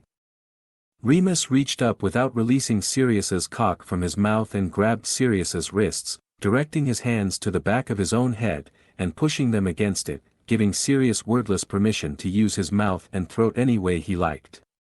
Sirius's fingers twisted around Remus's soft curls, and his fingernails scraped his scalp, pulling a low moan from Remus's throat which reverberated through his own body. The sound and vibration acted like a sharp spur, stirring something feral and wild in his gut, and Sirius pushed his hips forward, fucking into Remus's mouth. Remus received him eagerly, scrabbling on his knees to get closer still and pulling against Sirius's arse to urge his cock deeper. Sirius felt the tip of his dick hitting the back of Remus's throat and Remus's slippery tongue pushing relentlessly upwards to press against the sensitive vein that passed over it with every thrust. Remus let out little moans of pleasure as he knelt at Sirius's feet, and soon Sirius realized that Remus had added one of his own fingers, and then another, into his mouth, teasing the slick, silky skin of his cock as it moved in and out. It was so much sensation all at once, Remus's tongue, his mouth, his throat, his fingers, that Sirius felt himself on the knife's edge, and his movements became sharper and more desperate. Remus withdrew his fingers and slid them under and behind Sirius's balls until they reached the tight ring of muscle he was looking for. He pushed and teased, and Sirius felt himself close, so close, the wave rolling and cresting faster and faster, until Remus slid the tip of one slick finger just inside, pressed against his perineum with his thumb, and the wave broke. "Fuck!" Sirius came with a sharp cry, and his thighs tensed as his orgasm pulsed and stuttered through him. Remus's mouth didn't relent. He wrapped his fingers around Sirius's shaft to work out every last drop of cum as it spilled down his throat. Remus swallowed, stroked, and licked until Sirius had to pull away, the sensation too much to take on his overstimulated cock. Remus looked up at him from the floor, his hair a mess, his chin slick and shiny, his lips red, swollen, and used, but his eyes still dark and hungry. And then he smirked. He actually smirked, and Sirius thought he might die, just keel over onto the floor from sheer lust. "It's okay," Sirius thought hazily. "I've had a good run." Remus stood up, pressing hot, open-mouthed kisses along Sirius's thighs, his stomach, his chest, his shoulders, his throat, as his own cock strained against his trousers. Sirius was panting and trembling, unsure how he was still upright, as Remus's thick fingers curved around the back of his neck and pulled him into a messy, searing kiss. He could taste himself on Remus's tongue, bitter and salty and sweet, and he groaned with exhaustion and somehow, more desire. "Oh, Remus," Sirius sighed into his mouth, and felt Remus's lips quirk into a self-satisfied smile. "Was that good, baby?" Remus asked softly, peppering Sirius's neck with kisses. Sirius could do little more than whimper in reply as his eyes fluttered shut. "Stay with me, Sirius," Remus whispered into his ear. "I am not even close to being finished with you yet." Sirius nodded wordlessly, feeling drunk and fuzzy, and Remus took him by the hand and led him upstairs into his own bedroom, guiding him gently onto the bed. Sirius was naked, but Remus was still fully clothed and standing in front of him as Sirius sat on the edge of the mattress. Remus cupped Sirius's face, and kissed him, soft and slow, running his fingers underneath his jaw, and Sirius felt his clouded mind zero in on the base desire to feel Remus's hot skin against his. His fingers found the bottom edge of Remus's t-shirt and pulled it up over his head. Sirius plunged his mouth against Remus's chest, tracing his tongue around his nipples, as he unzipped Remus's flies and pulled down his trousers and boxers together. Remus's thick, heavy cock bobbed free, and Sirius groaned at the glorious sight of it. Remus's trousers were barely around his knees, but Sirius dipped forward impatiently to take Remus into his mouth, unable to fit all of him down his throat, not even close, but trying mightily anyhow.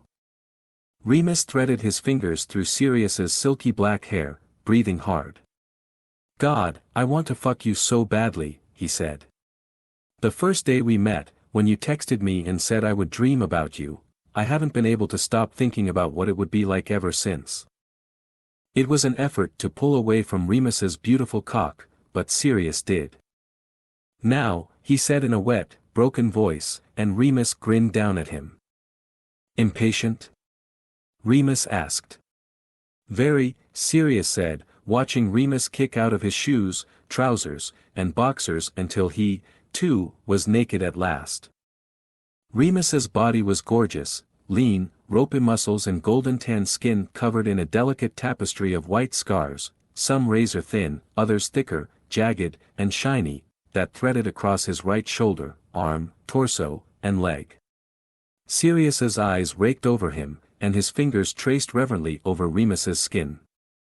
"My God, Remus, you're so beautiful," Sirius sighed, and Remus tensed. Sirius looked up at him, and for the first time that day, he looked hesitant. Sirius got up on his knees so that he and Remus were at eye level and leaned their naked bodies together, holding Remus's face gently. "Don't you believe me?" Sirius asked, gazing into those liquid honey-brown eyes. "I never did, until you looked at me," Remus said, and Sirius kissed him again, resolving to make him believe it all the time. "You look at me like the sun shines out of my arse." "Turn around, I'll tell you if it does," Sirius said, and Remus grinned, shaking his head indulgently, and turned around as Sirius lowered himself onto his stomach for a better look. "Just as I thought," Sirius said, grabbing Remus's hip bones and yanking him backwards. "Fucking sunshine."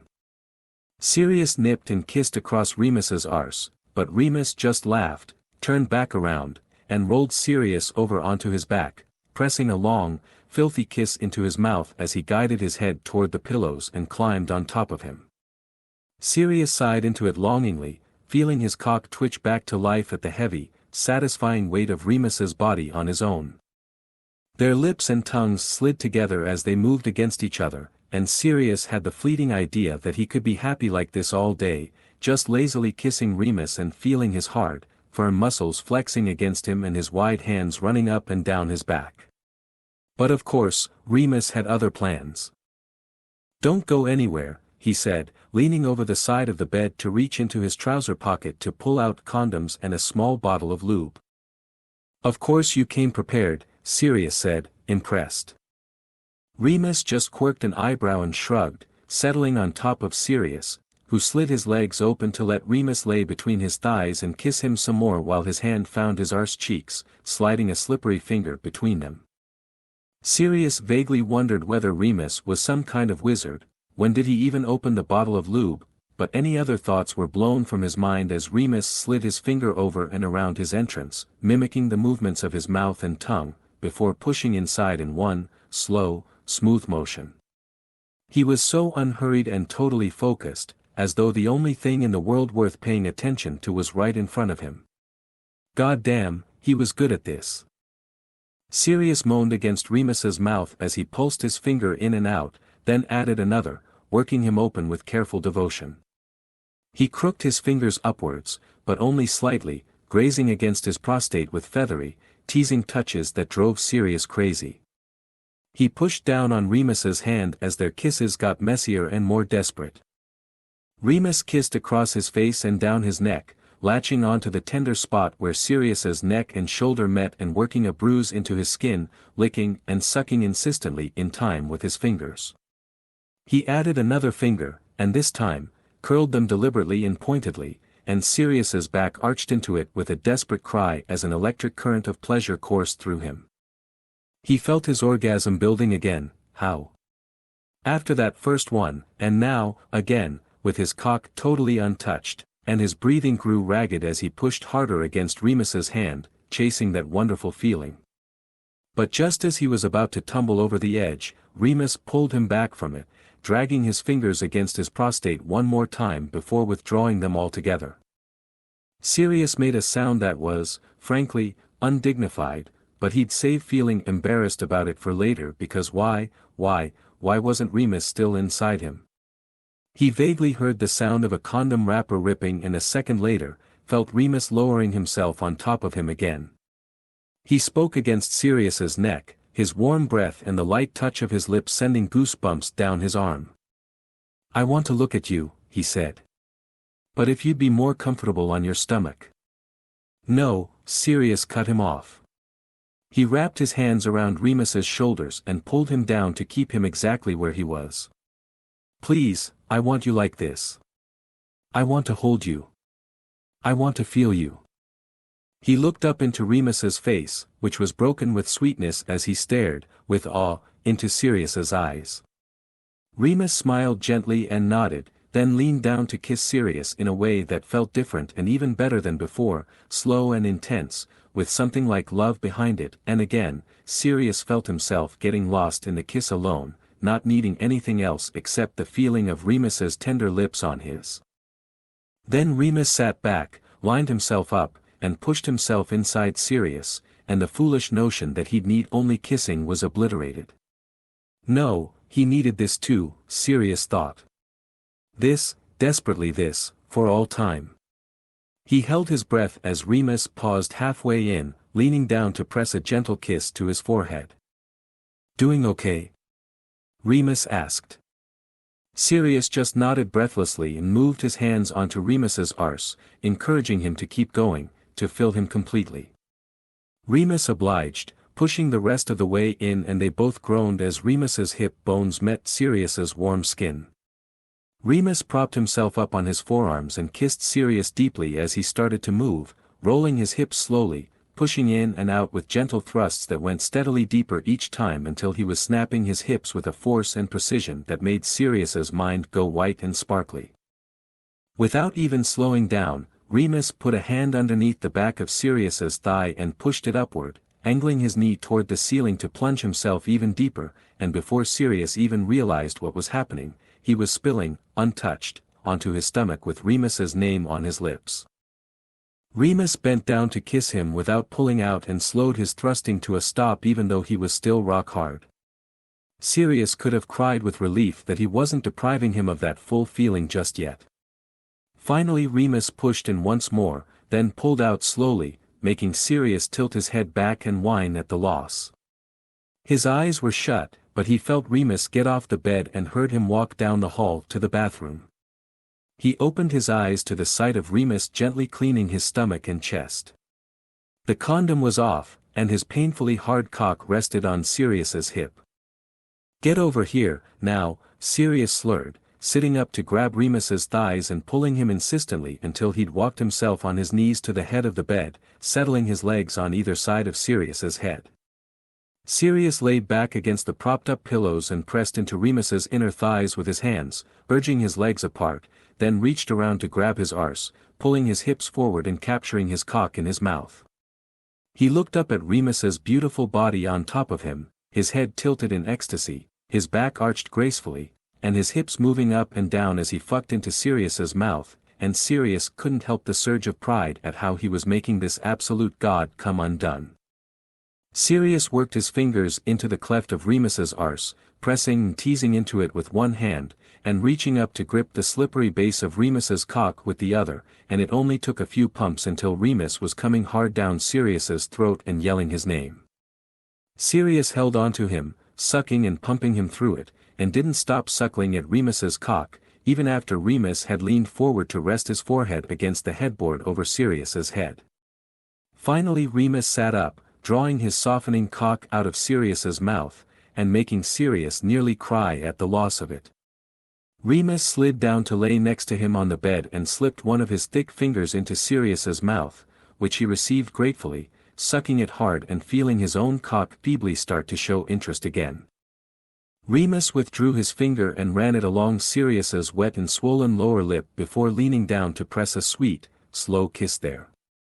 Sirius's eyes shut and Remus kissed each of his eyelids, his cheek, his neck, his shoulder, before they rolled to their sides and wrapped their arms and legs around each other, slowly kissing just because they wanted to, and because it felt so good. And it wasn't long before Remus had Sirius's wrists pinned over his head, a leg thrown over one shoulder, and a sure hand pumping him to completion once more. Sirius tightened purposely and bared down, and within seconds, Remus was spilling into him too, finishing with one last mighty thrust that had them both crying out together. They lay, desperately and happily spent, for a long time, before forcing themselves into the shower, where they kissed some more, but sweetly and for no other reason than to be close to each other, then headed back to Sirius's bedroom. Sirius put fresh sheets onto the bed, and they climbed back into it, tangling up in each other and reveling in the feeling of their warm limbs pressed together. It felt lovely and indulgent to be laying in bed next to a gloriously naked Remus on a weekday afternoon, and Sirius couldn't stop himself from pressing kisses into his damp hair, simply for the pleasure of inhaling his scent and feeling his soft curls against his cheek. This was worth the wait, Remus said, tracing his fingers down Sirius's right arm and grabbing his wrist, lifting his knuckles up to inspect them. "How's your hand feeling?" "A little sore, but not terrible," Sirius said. "Nothing a little morning and afternoon fucking couldn't fix." "I still can't believe you punched him," Remus said. He ran a thumb gently over the now yellowing bruise and mostly healed cut where the 3 dark stitches still stood out against Sirius's skin. "I'd do it again in a second," Sirius said, looking down at where Remus was touching and feeling a little spark of anger flare up again. "If you could have heard him." "I did hear him," Remus sighed quietly. "It was so humiliating. I had no idea that he felt that way about me. He always talked about me and treated me like I was some kind of prize. He called me his trophy and his arm candy, and I just thought he was being, I don't know, his weird self. But now, he just wanted me because I looked good next to him. It's so confusing and hurtful. It's like everything about him was fake. He didn't even like the real me. And I never thought I looked good at all. I'm covered in scars and my face is crooked and my teeth are crooked, and he probably just wanted me because he looked better in comparison, and—" "Hey," Sirius said, putting a silencing hand to Remus's cheek and shaking his head. "He was wrong about everything. But he was right about that. You're beautiful, Remus. I don't know how you can't see it." Remus tensed, protesting with his body in a way that made Sirius suspect he didn't even realize he was doing it. "No, listen to me, you are," Sirius said. He pulled him back with a kiss, and Remus relaxed again at his touch. "But it doesn't matter. When I fall in love with you, because I will fall in love with you, I am falling in love with you, it won't be because of that. It'll be because of you. Just you. Okay?" "Okay," Remus nodded, and Sirius drew him into a hug. Remus nestled his head onto Sirius's shoulder and settled there sleepily, but Sirius pulled away, feeling himself about to drift off, too, and having the wherewithal to set an alarm on his phone so they wouldn't miss school pickup. He dropped his phone onto the bedside table, happily sank back into Remus's arms, and they both fell asleep. Sirius woke up an hour later to Suffragette City blaring from his phone and a sweet kiss on his cheek. "Hey," Remus said softly, placing a hand on Sirius's lower back and rubbing gently. "We've gotta go pick up the kids." "Have to drive," Sirius said into the pillow, but Remus only seemed to hear a muffled groan. "What?" he asked, and Sirius rolled his head weakly to the side and slowly opened one eye to blearily look at Remus, who was leaning over him with a confused expression. "We have to drive. It's 3 blocks. Can't. Come on, you've already showered, you can do it." "Remus, you don't understand. My sleeping body knows something my waking body didn't. You fucked me into jelly. My legs are not functioning. I cannot hobble to the school to pick up Harry on his first day. Everyone will know I've been fucked catatonic. And they'll all point at Harry and say, 'Oh look, There goes that kid whose godfather got railed until he was a stumbling, drooling mess. Do you want that for him? Are you finished? Yes. We can drive. Thank you. You're welcome. Oh, and Remus? Tonight is payback. Chapter 10, Puppy Love. Sirius, Saturday afternoon. I can't believe you've never been camping, Remus said. Sirius and Remus stood in front of a massive display of tents inside Camping World trying to find a tent big enough for the two of them, Harry, Teddy, and the dogs, which had grown a lot in 2 months. The boys' October half-term was next week, and Teddy's wish to go camping together like Peppa Pig's family was about to come true. At first, Sirius insisted on buying a camper van like Peppa's, but Remus said a tent would be fine, and besides, Sirius's first camping experience should be authentic. I have been camping. Sirius protested as he leaned against their shopping cart which overflowed with sleeping bags, a cookstove, lanterns, torches, citronella candles, air mattresses, and anything else he deemed outdoorsy. A luxury safari in Kenya doesn't count. But the tents had canvas. They also had electricity in a butler, Remus snorted. Your parents are why peasants revolt, you know. Believe me, I know, Sirius said darkly. All right, I suppose it wasn't exactly roughing it. But we did build a campfire. Wait, you built a campfire?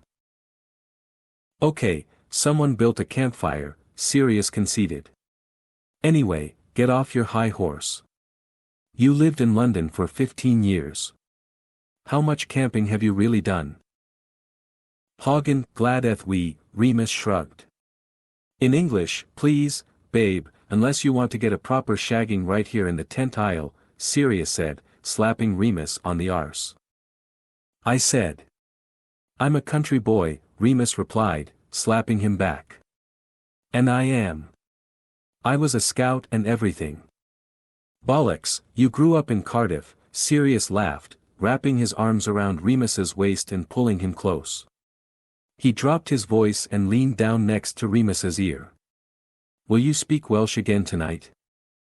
Evishai, Remus answered, then laughed when Sirius started kissing his neck in reply.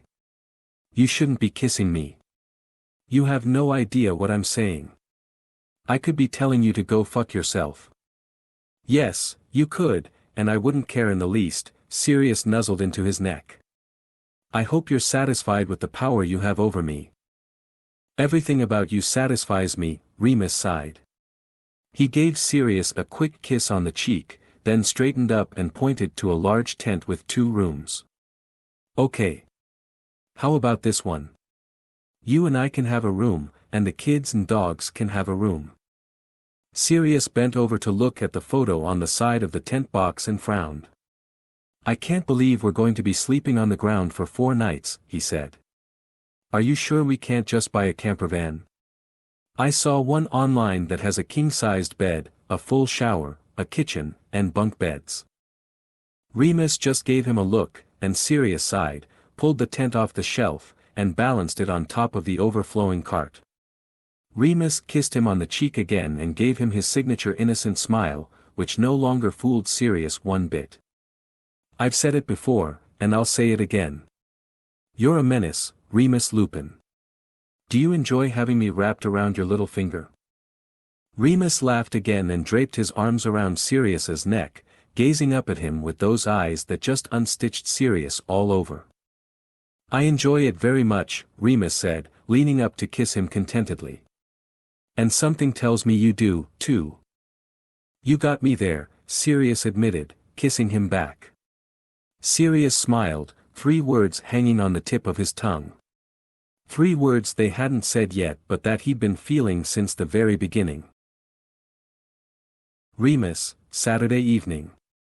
Saturday night not only meant the start of half-term for Teddy and Harry but also their weekly family movie night, a new tradition that started the day after they met and hadn't stopped since. This week was Hotel Transylvania in honor of Halloween. They all piled onto the couch in Sirius's basement rec room, and even though the couch was huge and had plenty of space for them all to spread out, they wound up crammed into a single corner, cuddled up under blankets.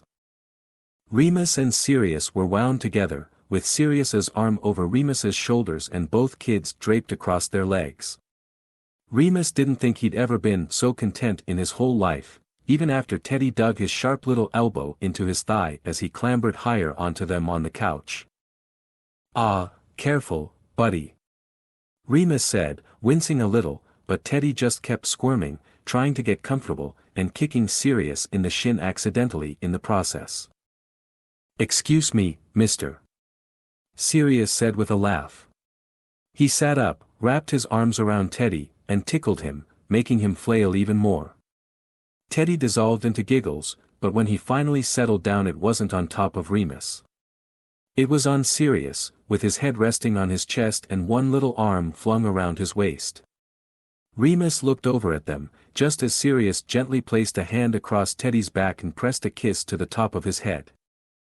"Don't cry, don't cry, don't cry," Remus willed himself, but it was no use, and before he could stop it, a silent tear had fallen onto his cheek. He closed his eyes and felt Sirius swipe the tear away and kiss where it had been, and Remus settled his head onto Sirius's shoulder, feeling 3 little words bubble up in his heart. He tucked them away, took Sirius's hand in his, and continued watching the movie. Sirius, Saturday night. Saturday nights were wonderful, perfect, magical, and Sirius loved everything about them, but his favorite part was undoubtedly the quiet game. Remus, Sirius had discovered, was not only a cocky power top, but also a loud, exuberant bottom who had trouble staying quiet, even when their boys were sleeping down the hall when they all stayed over. Because of this, Sirius enjoyed seeing how far he could push Remus when he was trying his best not to yell. Tonight started off slow and sweet. Remus was feeling emotional after seeing Teddy cuddled up with Sirius on the couch, and those feelings showed in the lovely, languid way he kissed Sirius in bed, in the way he tenderly cupped his jaw, and how he gently held his hand. But Sirius was not in the mood to be gentle. He'd been fantasizing about sliding his hands under Remus's arse, lifting his hips into the air, and slamming into him ever since Remus started speaking Welsh in the Camping World tent aisle. And so Sirius purposely did all the things he knew drove Remus especially crazy. He latched onto the spot on the back of his neck just below his left ear, biting and sucking. He traced his fingertips along the edge of his boxers and over his stomach, barely grazing the skin. He pulled Remus's middle and index fingers into his mouth and sucked and bit down, right above the knuckles, hard enough to leave a bruise tomorrow, while he swirled his tongue around and between them. He was maddeningly slow about it all, too, taking his sweet-ass time, until Remus was writhing and begging underneath him. Then Sirius moved downward, took just the head of Remus's cock into his mouth, and started to work him open with 1, then 2, then 3 slick fingers, holding Remus's hips down with his other hand when they tried to buck further into his mouth. "Oh my God, Sirius," Remus cried out, sounding nearly in pain, but Sirius just lifted his head and shushed him. "I thought I told you to be quiet," Sirius warned in a low voice before continuing his teasing. A few minutes later he sat up, knelt between Remus's legs, and traced down his inner thighs as he gently pressed the head of his own cock against Remus's entrance. "You have to stay quiet, Remus," Sirius said calmly, moving his hips in slow circles. "Do you think you can do that for me?" "I don't know," Remus panted, his eyes squeezed shut, and Sirius pulled away. Remus's eyes flew open, and he reached up desperately, pulling Sirius's hips back toward him. "No, please, I can," he begged. "You better," Sirius said, and pushed all the way into him with one, long, hard thrust, making Remus throw his head back and cry out. Sirius smirked and pulled out completely. "Oh, too bad," Sirius said. "You can't follow directions."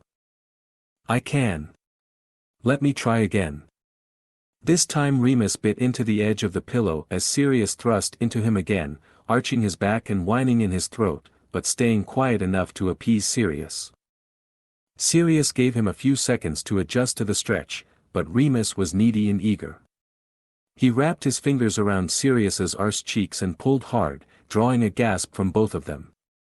Sirius started moving faster, but intentionally missed Remus's prostate, which made Remus writhe and bear down even more, digging his fingers into Sirius's muscles so hard that Sirius knew he'd have marks in the morning.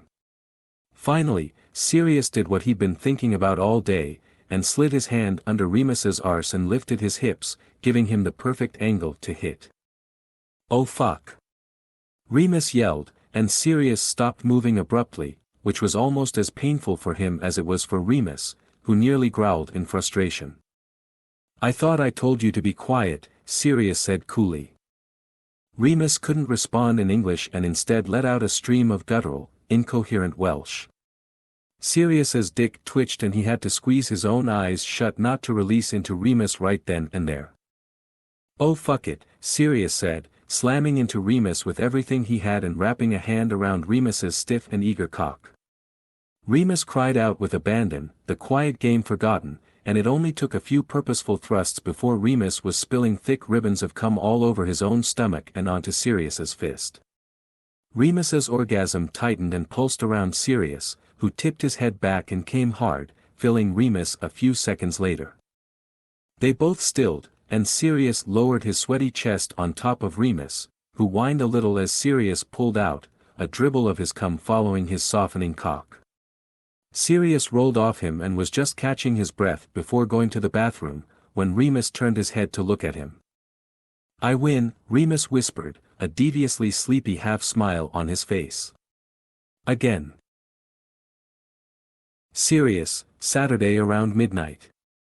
An hour or so later, Remus and Sirius woke with a start. "Did you hear something?" Remus asked in a raspy middle-of-the-night voice and propped himself up on his elbows. "I thought I did." Sirius trailed off, listening hard, as his eyes adjusted to the dark, but the house was quiet and still.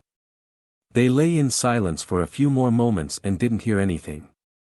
"I'll go check," Remus said, starting to get up, but Sirius put a hand on his arm and flung the covers off himself instead. "I'll check, I need the bathroom anyway," he said. He dropped a kiss onto Remus's forehead and left the room. He went to the bathroom, did a quick walk-through of the house, and found nothing amiss, so he headed back to bed. But when he got there, he found that Remus wasn't alone. Harry was in tears, curled into a little ball in Remus's arms. "Do you want to tell me about it?" Remus asked him quietly, running his hand up and down Harry's back just like he always did with Teddy. "No," Harry sniffled into his shoulder. "Okay. But sometimes talking about it makes it less scary." Harry sniffled again, cuddled in closer, and started talking into Remus's armpit. "There was a monster with one eye, and he was chasing Ziggy," Harry's muffled voice said. "And he had long claws and big teeth and he was just about to grab him when I woke up." "Wow, that is scary," Remus said softly, hugging Harry close. "Why don't we go check on Ziggy, and you can see for yourself that it was just a bad dream? Would you like to do that?" "Yeah," Harry said weakly, lifting his head and slipping a hand into Remus's as they scooted off the bed together. He looked at Sirius very solemnly. "Patty, me and Remus are going to go check on Ziggy. We'll be right back." "Okay," Sirius nodded, and watched them leave the room and walk down the dark hallway together. When they came back, Harry looked relieved, but hesitated before going back into his bedroom. "Can I sleep with you tonight?" Harry asked. He looked between Remus and Sirius with wide eyes. "Harry," Sirius said. "Don't you think Teddy will wake up in the morning and wonder where you are? Seeing the bottom bunk empty might be confusing." "But I want to sleep with you, too," another voice chimed in. They all turned to see Teddy standing in the dark hallway in his Peppa Pig pajamas, with his favorite stuffed wolf dangling from his hand. Remus just shrugged and Sirius relented. "All right, everybody in," he sighed, and the boys ran into the bedroom and scrambled into the very middle of Sirius's bed. Remus and Sirius lay on either side of them and looked at each other over Harry and Teddy's heads. Remus just smiled sleepily and kissed both boys' foreheads, then kissed his own fingertips and pressed them to Sirius's lips. Sirius gently kissed them back. Remus closed his eyes, and soon, Sirius was the only one awake, watching these three precious souls sleep, safe together under the covers. "I love you, Remus Lupin," Sirius thought for the millionth time, closed his own eyes, and drifted off with them. Remus, Sunday morning. "Okay, who wants what?" Remus asked. "We've got banana, plain, blueberry, and chocolate chip." He was standing barefoot in Sirius's kitchen in his pajamas the next morning while Harry and Teddy sat at the breakfast bar across from him, eagerly waiting for pancakes in front of empty plates. "Chocolate chip." Harry and Teddy both cried. "I should have guessed," Remus laughed, and stirred a big handful of chocolate chips into the pancake batter. "Smells good," Sirius said, coming up behind Remus and wrapping his arms around his waist as Remus poured the batter onto a hot buttered griddle. "Where did you learn how to make pancakes like this?" "I love American pancakes. My cousin Alice lives in Boston," Remus said. "I spent a summer there with her when I was in college. And I brought this from home." He reached across the counter and held up a bottle of Vermont maple syrup. "Alice created an addict," Remus said. "She sends it to me all the time." "Yum. Thick and sweet, just how I like it," Sirius said in an undertone, covertly kissing Remus's neck while the kids weren't looking. "And a little sticky at the end?" Remus whispered back, and Sirius let out a laugh, spun him around so they were facing each other, and wrapped him in a hug. "God, did I invent you?" Sirius asked, amazed, his eyes flicking between each of Remus's. He leaned back to look into Remus's face with one arm wrapped around his waist and pushed his hair off his forehead as though trying to soak up every bit of him. It had been 2 months, and Sirius still looked at him this way every day, as though he couldn't quite believe Remus was real. He said as much all the time, too. "How are you real? You look like a painting. It's like you jumped out of my imagination. You're everything I've ever dreamed of." Remus tried to feel frightened by this. He tried to worry about it. He tried to make himself wonder when Sirius's feelings would wear off and what would happen when they did. Sirius was amazing. Remarkable. Beautiful, brilliant, generous, and he thought that Remus was all of those things, too, as impossible as that seemed. He'd even given him a sweet little nickname, Mooney, because of his tattoo. Remus tried to tell himself that there was no way Sirius could go on like this, that one day he would realize that Remus was just a regular person who wasn't special in any way. But he couldn't quite muster the feelings of worry or fear. Even though they should have been there, they weren't. Instead, every single day, he felt his self-doubt crumbling a little bit more. Under Sirius's gaze, inside his kisses, with his hand in his, seeing smiles that were reserved only for him, Remus started to feel a little inkling of something new, a little bit of glittering light that he'd never seen inside himself before. Maybe, just maybe, he was starting to feel as beautiful and wonderful as Sirius told him he was. Or maybe he was just in love. Sirius, Sunday evening. "I know we're forgetting something," Sirius said, his hands on his hips, surveying the bags and boxes that sat by the front door, ready to be loaded into the boot of Remus's car the next morning. "We didn't forget anything, Pads," Remus reassured him. "And even if we did, we're going to the lakes, not Siberia. They have supermarkets and shops there, believe it or not." "I guess," Sirius said. "Come on, let's go to bed," Remus said, pulling on Sirius's hand. "We should get an early start in the morning." They went upstairs but couldn't bring themselves to go to sleep right away, no matter how early they needed to wake up. Their hands and mouths roved, slow, sweet, and tender, and when they finished, Remus curled into Sirius and fell asleep. Sirius was just drifting off when Remus jerked awake, sitting up in bed and gasping. Sirius sat up, too, putting a steadying hand on Remus's arm. "You okay?" he asked. "Oh, Sirius, I'm so sorry to wake you up, but I forgot to ask you something," Remus said. "It's really important." Remus turned his whole body toward him, and Sirius could just make out his worried frown in the dark. "I wanted to ask you now since we're going camping tomorrow. And you can absolutely say no if it's not something you're comfortable with," Remus continued. "I won't have my feelings hurt or anything, I promise. Because it's a really big ask, and I know that." "What is it, honey?" Sirius asked, and Remus took a deep breath. "Can I teach you how to use Teddy's EpiPen?" Sirius's face broke into a relieved smile. "It's not a big ask," he said, shaking his head. "And I already know how to use it. James had one, and I had to use it on him once." "You did?" Remus asked wide-eyed. "That must have been terrifying." "Yeah, it was," Sirius agreed. "But you don't really have time to think about that until it's over. In the moment you just do it." "I've never had to use Teddy's," Remus said quietly. "I'm so afraid of what will happen if I ever do. What if I freeze up? What if I forget everything and just panic?" "You won't," Sirius said, pulling Remus into his arms. "We'll give each other a refresher in the morning, okay?" "Okay," Remus whispered. "Thank you." They laid back down together and didn't say anything for a long time. Instead, Sirius listened to the steady sound of Remus's breathing, felt his heartbeat against the side of his ribs. Then Remus spoke again, quietly, and into the darkness. "Why did he need it? James?" Sirius didn't answer right away.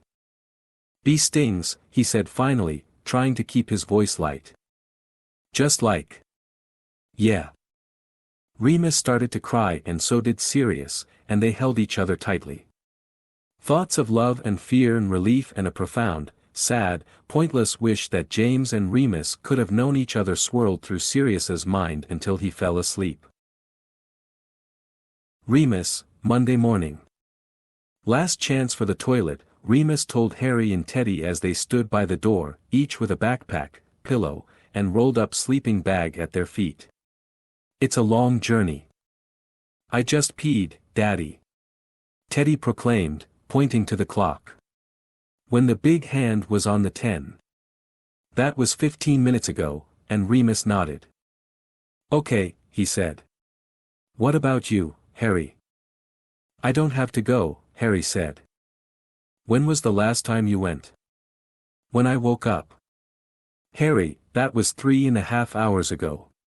Go try again." "I don't have any pee in me." "You have a little. Go squeeze it out, please." "Fine," Harry sighed, and set off down the hall. "Well, the car's all packed," Sirius said, coming in from the driveway. "Did you remember to leave the bag with the snacks in the front seat?" Remus asked. "Of course." "And did you pull out the boys' sweatshirts and put them on top in the boot? It might get chilly the further north we go." "I did." "And did you?" "Mooney, I did everything on your list and some things that weren't on your list, like getting petrol last night and printing out road trip bingo cards." "You did?" "Yes." Sirius laughed. "It might be my first time camping, but it's not my first time driving somewhere."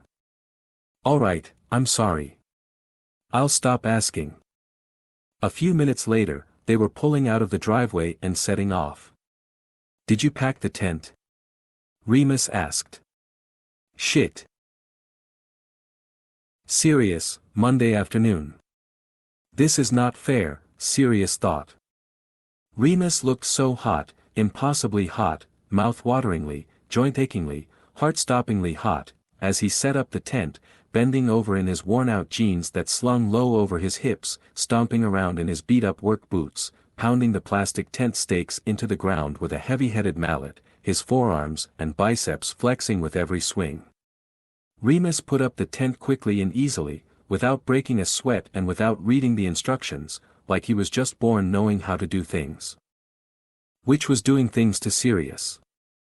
Remus was now making his way around the tent, giving each steak a final pounding. He looked up, saw Sirius watching him, and grinned. "Thought you were going to help," Remus said. "So far you haven't moved. You seem like you have it under control." Remus looked Sirius up and down and his grin widened. Cocky bastard. Sirius was losing the thread of the afternoon. Remus just shook his head and laughed under his breath as he kept pounding the steaks. Sirius, Monday night. The boys had been tucked into their sleeping bags for hours as the last of the campfire died away. It was nearly pitch black, and Sirius knelt between Remus's legs, hungry for this moment at last, working him carefully, devotedly. Remus bit down on his knuckle to keep from crying out as Sirius swallowed him down, and a moment later, Sirius sat back on his heels, wiping his mouth with the back of his hand. "Been waiting all day for that, Mooney." Remus, Tuesday morning. Remus woke up alone as watery sunlight filtered through the thin tent walls. His nose was cold, and he snuggled deeper into the heavy sleeping bag as he let himself slowly wake up. He could hear the crackling fire and quiet voices outside the tent and smell coffee and sausages along with that sharp, distinctive frosty scent of early mornings in autumn. He dug through his duffel bag for heavy socks, a wool jumper, and his toothbrush and toothpaste, then pulled his work boots back on and unzipped the tent. Sirius, Teddy, and Harry were sitting in camp chairs around the fire, with the dogs laying at each of the boys' feet. They all looked up as Remus stepped out of the tent. "Daddy!" Teddy said, jumping up to wrap his arms around Remus's middle. "Morning, sunshine," Sirius said brightly, standing up to give Remus a quick kiss on the cheek. "Morning," Remus said groggily, running a hand over his face and hugging Teddy back with one arm. How were they all so chipper? He raised the toothbrush and toothpaste into the air. "Gonna go," he said, nodding and pointing to a nearby bush. He leaned down to kiss the top of Teddy's head, grabbed a bottle of water from the cooler, and shuffled away to brush his teeth. When he came back, Sirius was waiting for him with a cup of strong, black coffee. "Thank you," Remus yawned. "You're welcome, baby," Sirius said and waited patiently until Remus was a few sips into his coffee to speak again. "Welcome to the land of the living," Sirius said finally. How Sirius could divine the exact moment when enough caffeine was sluicing through Remus's veins for him to have a conversation, Remus would never know. "Glad to be here," Remus said, and he really was. Now that he was properly caffeinated, he looked around. The landscape was stunning, with fiery-hued leaves rolling and cascading over the hills that dipped dramatically down into a sparkling, crystalline lake as early morning sunlight filtered through the glittery mist that rose over the trees. But there was also Sirius, who rivaled the otherworldly beauty of this valley. Remus still felt like he was dreaming every time he looked at him. He looked like a movie star, and his heart was kinder than anyone else's in the world. "You boys want to hike today?" Remus asked, and Harry and Teddy cheered their assent. They both looked so sweet bundled into the matching wool jumpers that Hope had knitted for them as they munched on sausages that they'd roasted themselves on sticks over the fire. "Breakfast?" Sirius asked, tending 2 pans on the iron grate filled with sizzling sausages and fluffy scrambled eggs.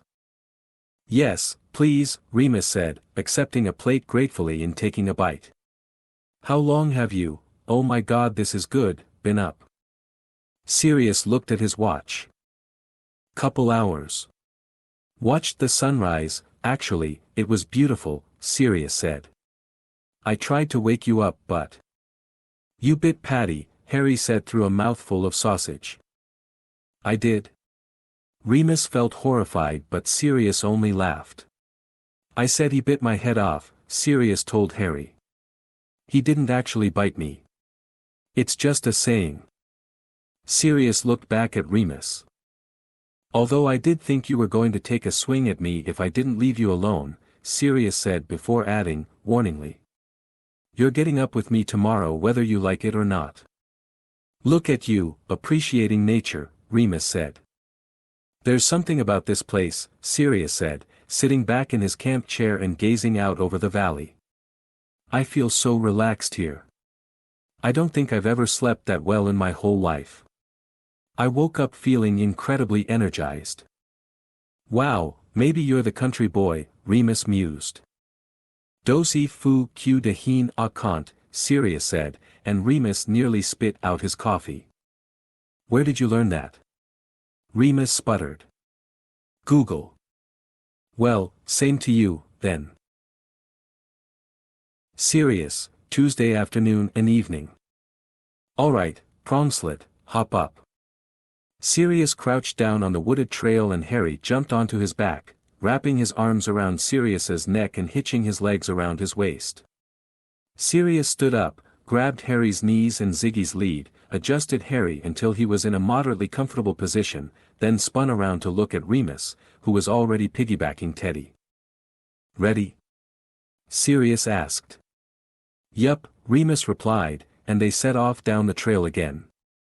They'd been hiking all day, following the trail around the lake, exploring the little crags and inlets that twisted and snaked around its shore, and stopping for a picnic lunch on a rocky outcropping while the dogs played and splashed in the water. Harry and Teddy were in heaven, and it was all thanks to Remus, who turned a daytime hike into an epic quest.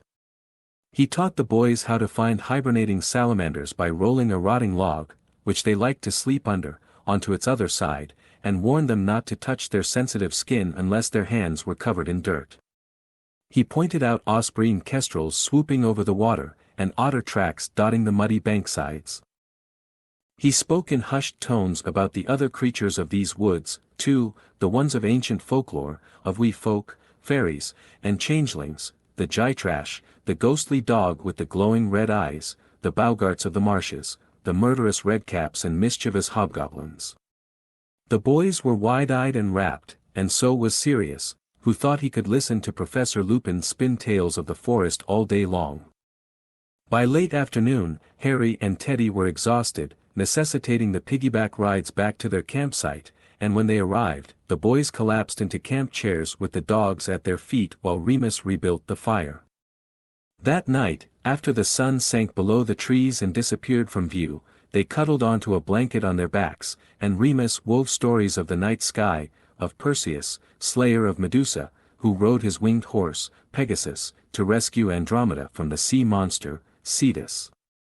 He told of Andromeda's mother, Cassiopeia, and her fatal vanity that left her banished to the heavens throughout eternity, and Draco, the fierce and vicious dragon that was killed by Athena and flung amongst the stars and planets. Soon, the boys had fallen asleep, and Sirius kissed Remus under the stars, long and slow, hoping to convey with that kiss everything that words were inadequate for. Remus, Wednesday evening. Harry and Teddy were both crying. The dogs were barking. Everyone was soaking wet. They didn't mean to tip their canoes and fall out, they really didn't. But the boys and dogs were in separate canoes, Teddy and Bowie with Remus, Harry and Ziggy with Sirius, which was probably their first mistake. Their second mistake was packing the boys the wrong lunches. Teddy had asked for peanut butter and jelly, while Harry had asked for salami and cheese, and they both got the others. Remus and Sirius paddled up next to each other so the boys could reach across the water and trade sandwiches when Bowie spotted a duck and started running in excited circles in the boat. He put his paws up on the side of the canoe and propped himself onto his hind legs, barking madly at the bird, which floated serenely a few feet away on the glassy lake surface. Ziggy caught onto the excitement, and soon both dogs were driving themselves wild over the indifferent duck. Within seconds, though, the duck apparently grew tired of the madness and flew away in a flutter of wings and splashing water. But its escape didn't calm the dogs. Instead, Ziggy and Bowie both lunged for it as it took off into the sky, just as Harry and Teddy were reaching toward each other to trade sandwiches, and within seconds, both boats had capsized and everyone, dogs, kids, and dads, were in the water. Teddy and Harry laughed as they bobbed in their life vests in the frigid lake. Remus and Sirius righted the boats, popped the boys and dogs back into them, handed the boys the paddles, and let their sopping wet sandwiches float away in defeat. Luckily, they were close enough to the shore that they could swim the boats back, each with a hand on the edge of their canoe, while the boys paddled, and the dogs barked wildly. Harry and Teddy agreed that this was the best part of the camping trip so far, while Sirius and Remus exchanged tired looks as they swam next to each other with one arm. By the time they arrived back at the rocky shore and dragged their canoes up to the landing site, though, the novelty of having fallen in the lake had worn off. The boys were tired and sopping wet and quickly becoming cold, and they still had a half-mile hike back to their campsite from the canoe rental stand. They arrived back whiny, hungry, tired, and shivering, and it didn't take long for both boys to dissolve into tears. They managed to get the kids, and eventually, themselves, into clean dry socks, jumpers, and sweatpants, and towel-dried the dogs. Sirius built a fire while Remus strung up a piece of rope between two trees as a makeshift clothesline. Everything, their trainers, their jeans, their sweatshirts, were sopping wet and smelling of lake water, and they certainly wouldn't be fully dry by the time they left on Friday morning. None of them could shake the chill that had invaded their bones in the lake, and Remus shivered under Sirius's arm by the fire later that night while they each cuddled their sons on their laps. Luckily, Sirius had the forethought to pack extra blankets, and when they put the boys to bed it was under heavy quilts piled on top of their sleeping bags. "Ugh, I can't get warm," Remus said later, burrowing into their big double sleeping bag and pushing his cold feet under Sirius's legs. Sirius wrapped his arms around him, pulled him in close, and started sucking the tender spot on the back of Remus's neck. "I'll warm you up." Harry, Thursday. Harry couldn't decide. Did he really want a snake painted on his face? "What are you getting?" he asked Teddy, who stood next to him in line, holding a huge bag of candy floss, while he considered the face painting options on the poster. Teddy reached out and touched a silhouette of a howling wolf against a full moon. "That one," Teddy said. "I think Wolfie would like it." Harry considered this. He had brought Hedwig, his stuffed owl that he couldn't sleep without, on the camping trip, and wondered if he, too, should get a face painting in honor of his best pal. But he really wanted that snake. It looked so cool. "I think I'm gonna get the snake," Harry said. "It's scary," Teddy said admiringly. "Yeah," Harry replied. "It'll be good for scaring away boggarts and hobgoblins later." "That's true," Teddy said. Afterwards, Harry's face felt stiff and strange, but he knew he looked wonderfully scary. People told him so as he walked through the carnival with Teddy, whose wolf was impressive, too. He and his little brother really could take care of themselves. Teddy, Thursday night. After dinner, Teddy and Sirius went to pee in the woods, but when they came back to the fire, Teddy saw something that made him mad. Harry was sitting on his daddy's lap. That was Teddy's lap to sit on. What did Harry think he was doing? He marched up to them and put his hands on his hips. "Get up," Teddy demanded. "No," Harry said. "That's my daddy." "You said he could be my daddy, too." "Well, he's mine right now, get up." "Who wants to roast marshmallows?" Sirius said, standing a few feet away.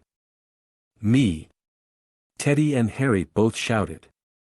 "Okay, we need to go look for sticks, come on," Sirius said, and they followed him to the edge of the woods, all arguing over who got to sit on Daddy's lap forgotten.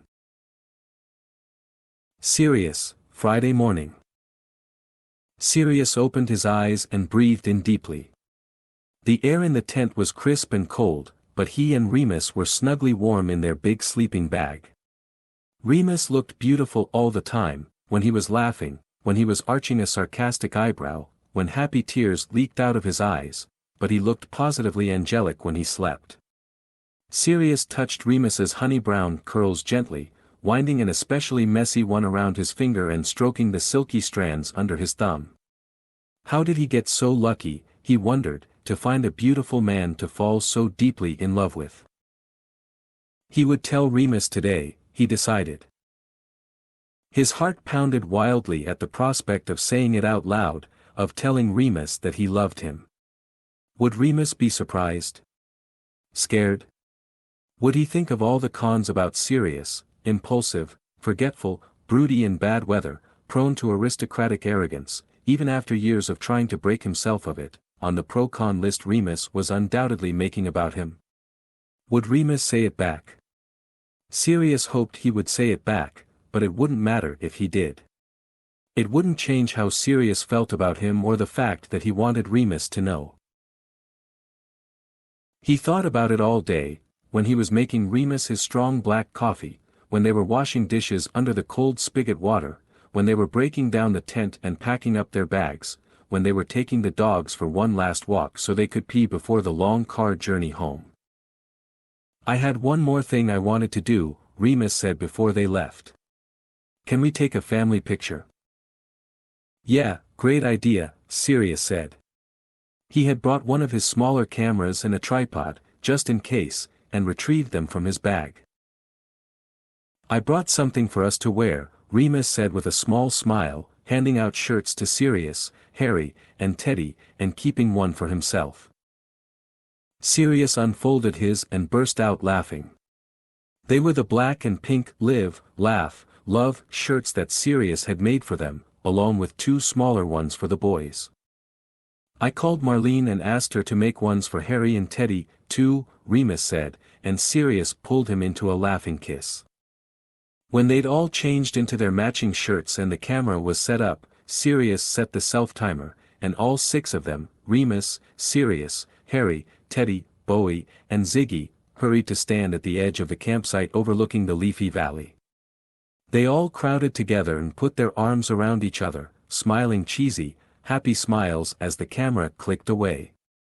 Remus wrapped his arms around Sirius's waist, kissed him, and gazed up into his eyes. "I love you so much, Sirius," he sighed happily. Sirius kissed him back and put a hand to his cheek, relief and warmth flooding his chest. Suddenly those three words seemed not enough, not big enough, not strong enough. But he said them anyway and they felt sweet and perfect on his lips. "Oh, my Mooney," he said. "I love you, too." Welsh translations: if these aren't right, blame Google Translate, and if the pronunciation is terrible blame Microsoft Read Aloud. Hagen, glad ethwe. I'm a country boy. Evishai? Maybe. Dosi fu q de heen a kant. Go fuck yourself, you cunt. Chapter 11, Epilogue, Adopted. The presents had been opened, the crackers pulled, the paper crowns donned, the roast carved, and Granny Hope's pudding set aflame. It had been a wonderful Christmas, made even better by it being the first since Remus and Sirius had gotten married in October. Everyone was sleepy and full, and that evening, Remus and Sirius curled onto the couch together under a quilt, while Harry and Teddy sprawled on the floor in their pajamas in front of the fire playing with their new toys next to the dogs, who were no longer puppies, but still acted it sometimes with the way they jumped onto the boys' laps when they were excited. Remus sighed contentedly and rested his head on Sirius's shoulder, joining hands under the quilt, and still feeling a happy little thrill when he touched the thin band of metal on his new husband's finger. Harry and Teddy's faces glowed in the soft light of the Christmas tree and flickering hearth, and Remus could feel the vibrations in Sirius's chest as he hummed quietly to the Christmas record that was spinning on the turntable. They both had been waiting all day for this moment, for this tiny little space of calm and quiet to give Teddy and Harry their very last present of the day. They just had to wait for one of them to notice. Harry sat up to sip his hot chocolate when finally. "Hey, what's that?" he said, pointing to two more cards tucked into the branches of the Christmas tree. One said Harry and the other said Teddy. Sirius squeezed Remus's hand and sat up a little straighter, not wanting to give away his excitement too much. "Why don't you open them?" Sirius said, putting his arm around Remus's shoulders and pulling him close as they watched. Harry handed Teddy his card, and the boys ripped open the red envelopes. Harry opened the Christmas card inside and read out loud. "You are hereby invited to Adoption Day. Harry James Potter, can I please be your daddy? Love, Remus. Listen to mine. Teddy said as he read excitedly from his own card. Edward Remus Lupin, can I please be your Patty? Love, Sirius. Harry and Teddy looked up at their fathers with wide eyes. Remus put out his arms and Harry came running into them, burying his face in his shoulder. When he looked up, Teddy was in Sirius's lap with his arms around his waist. Well, is that a yes? Sirius asked, pushing the hair out of Teddy's eyes, and giving him a kiss on the forehead. Yes please. Teddy said, hugging Sirius tighter. Yes, yes, yes. Harry shouted and climbed onto Remus, too. Ziggy and Bowie must have felt the excitement in the room because soon they were bounding onto the couch, too, jumping on their laps and barking happily. Thank you for loving me, Remus said, kissing Sirius through happy tears. And Teddy.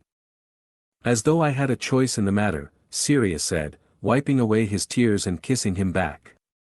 I'll love you both forever. And we'll love you and Harry forever. Happy Christmas, Pads. Happy Christmas, Mooney. The end.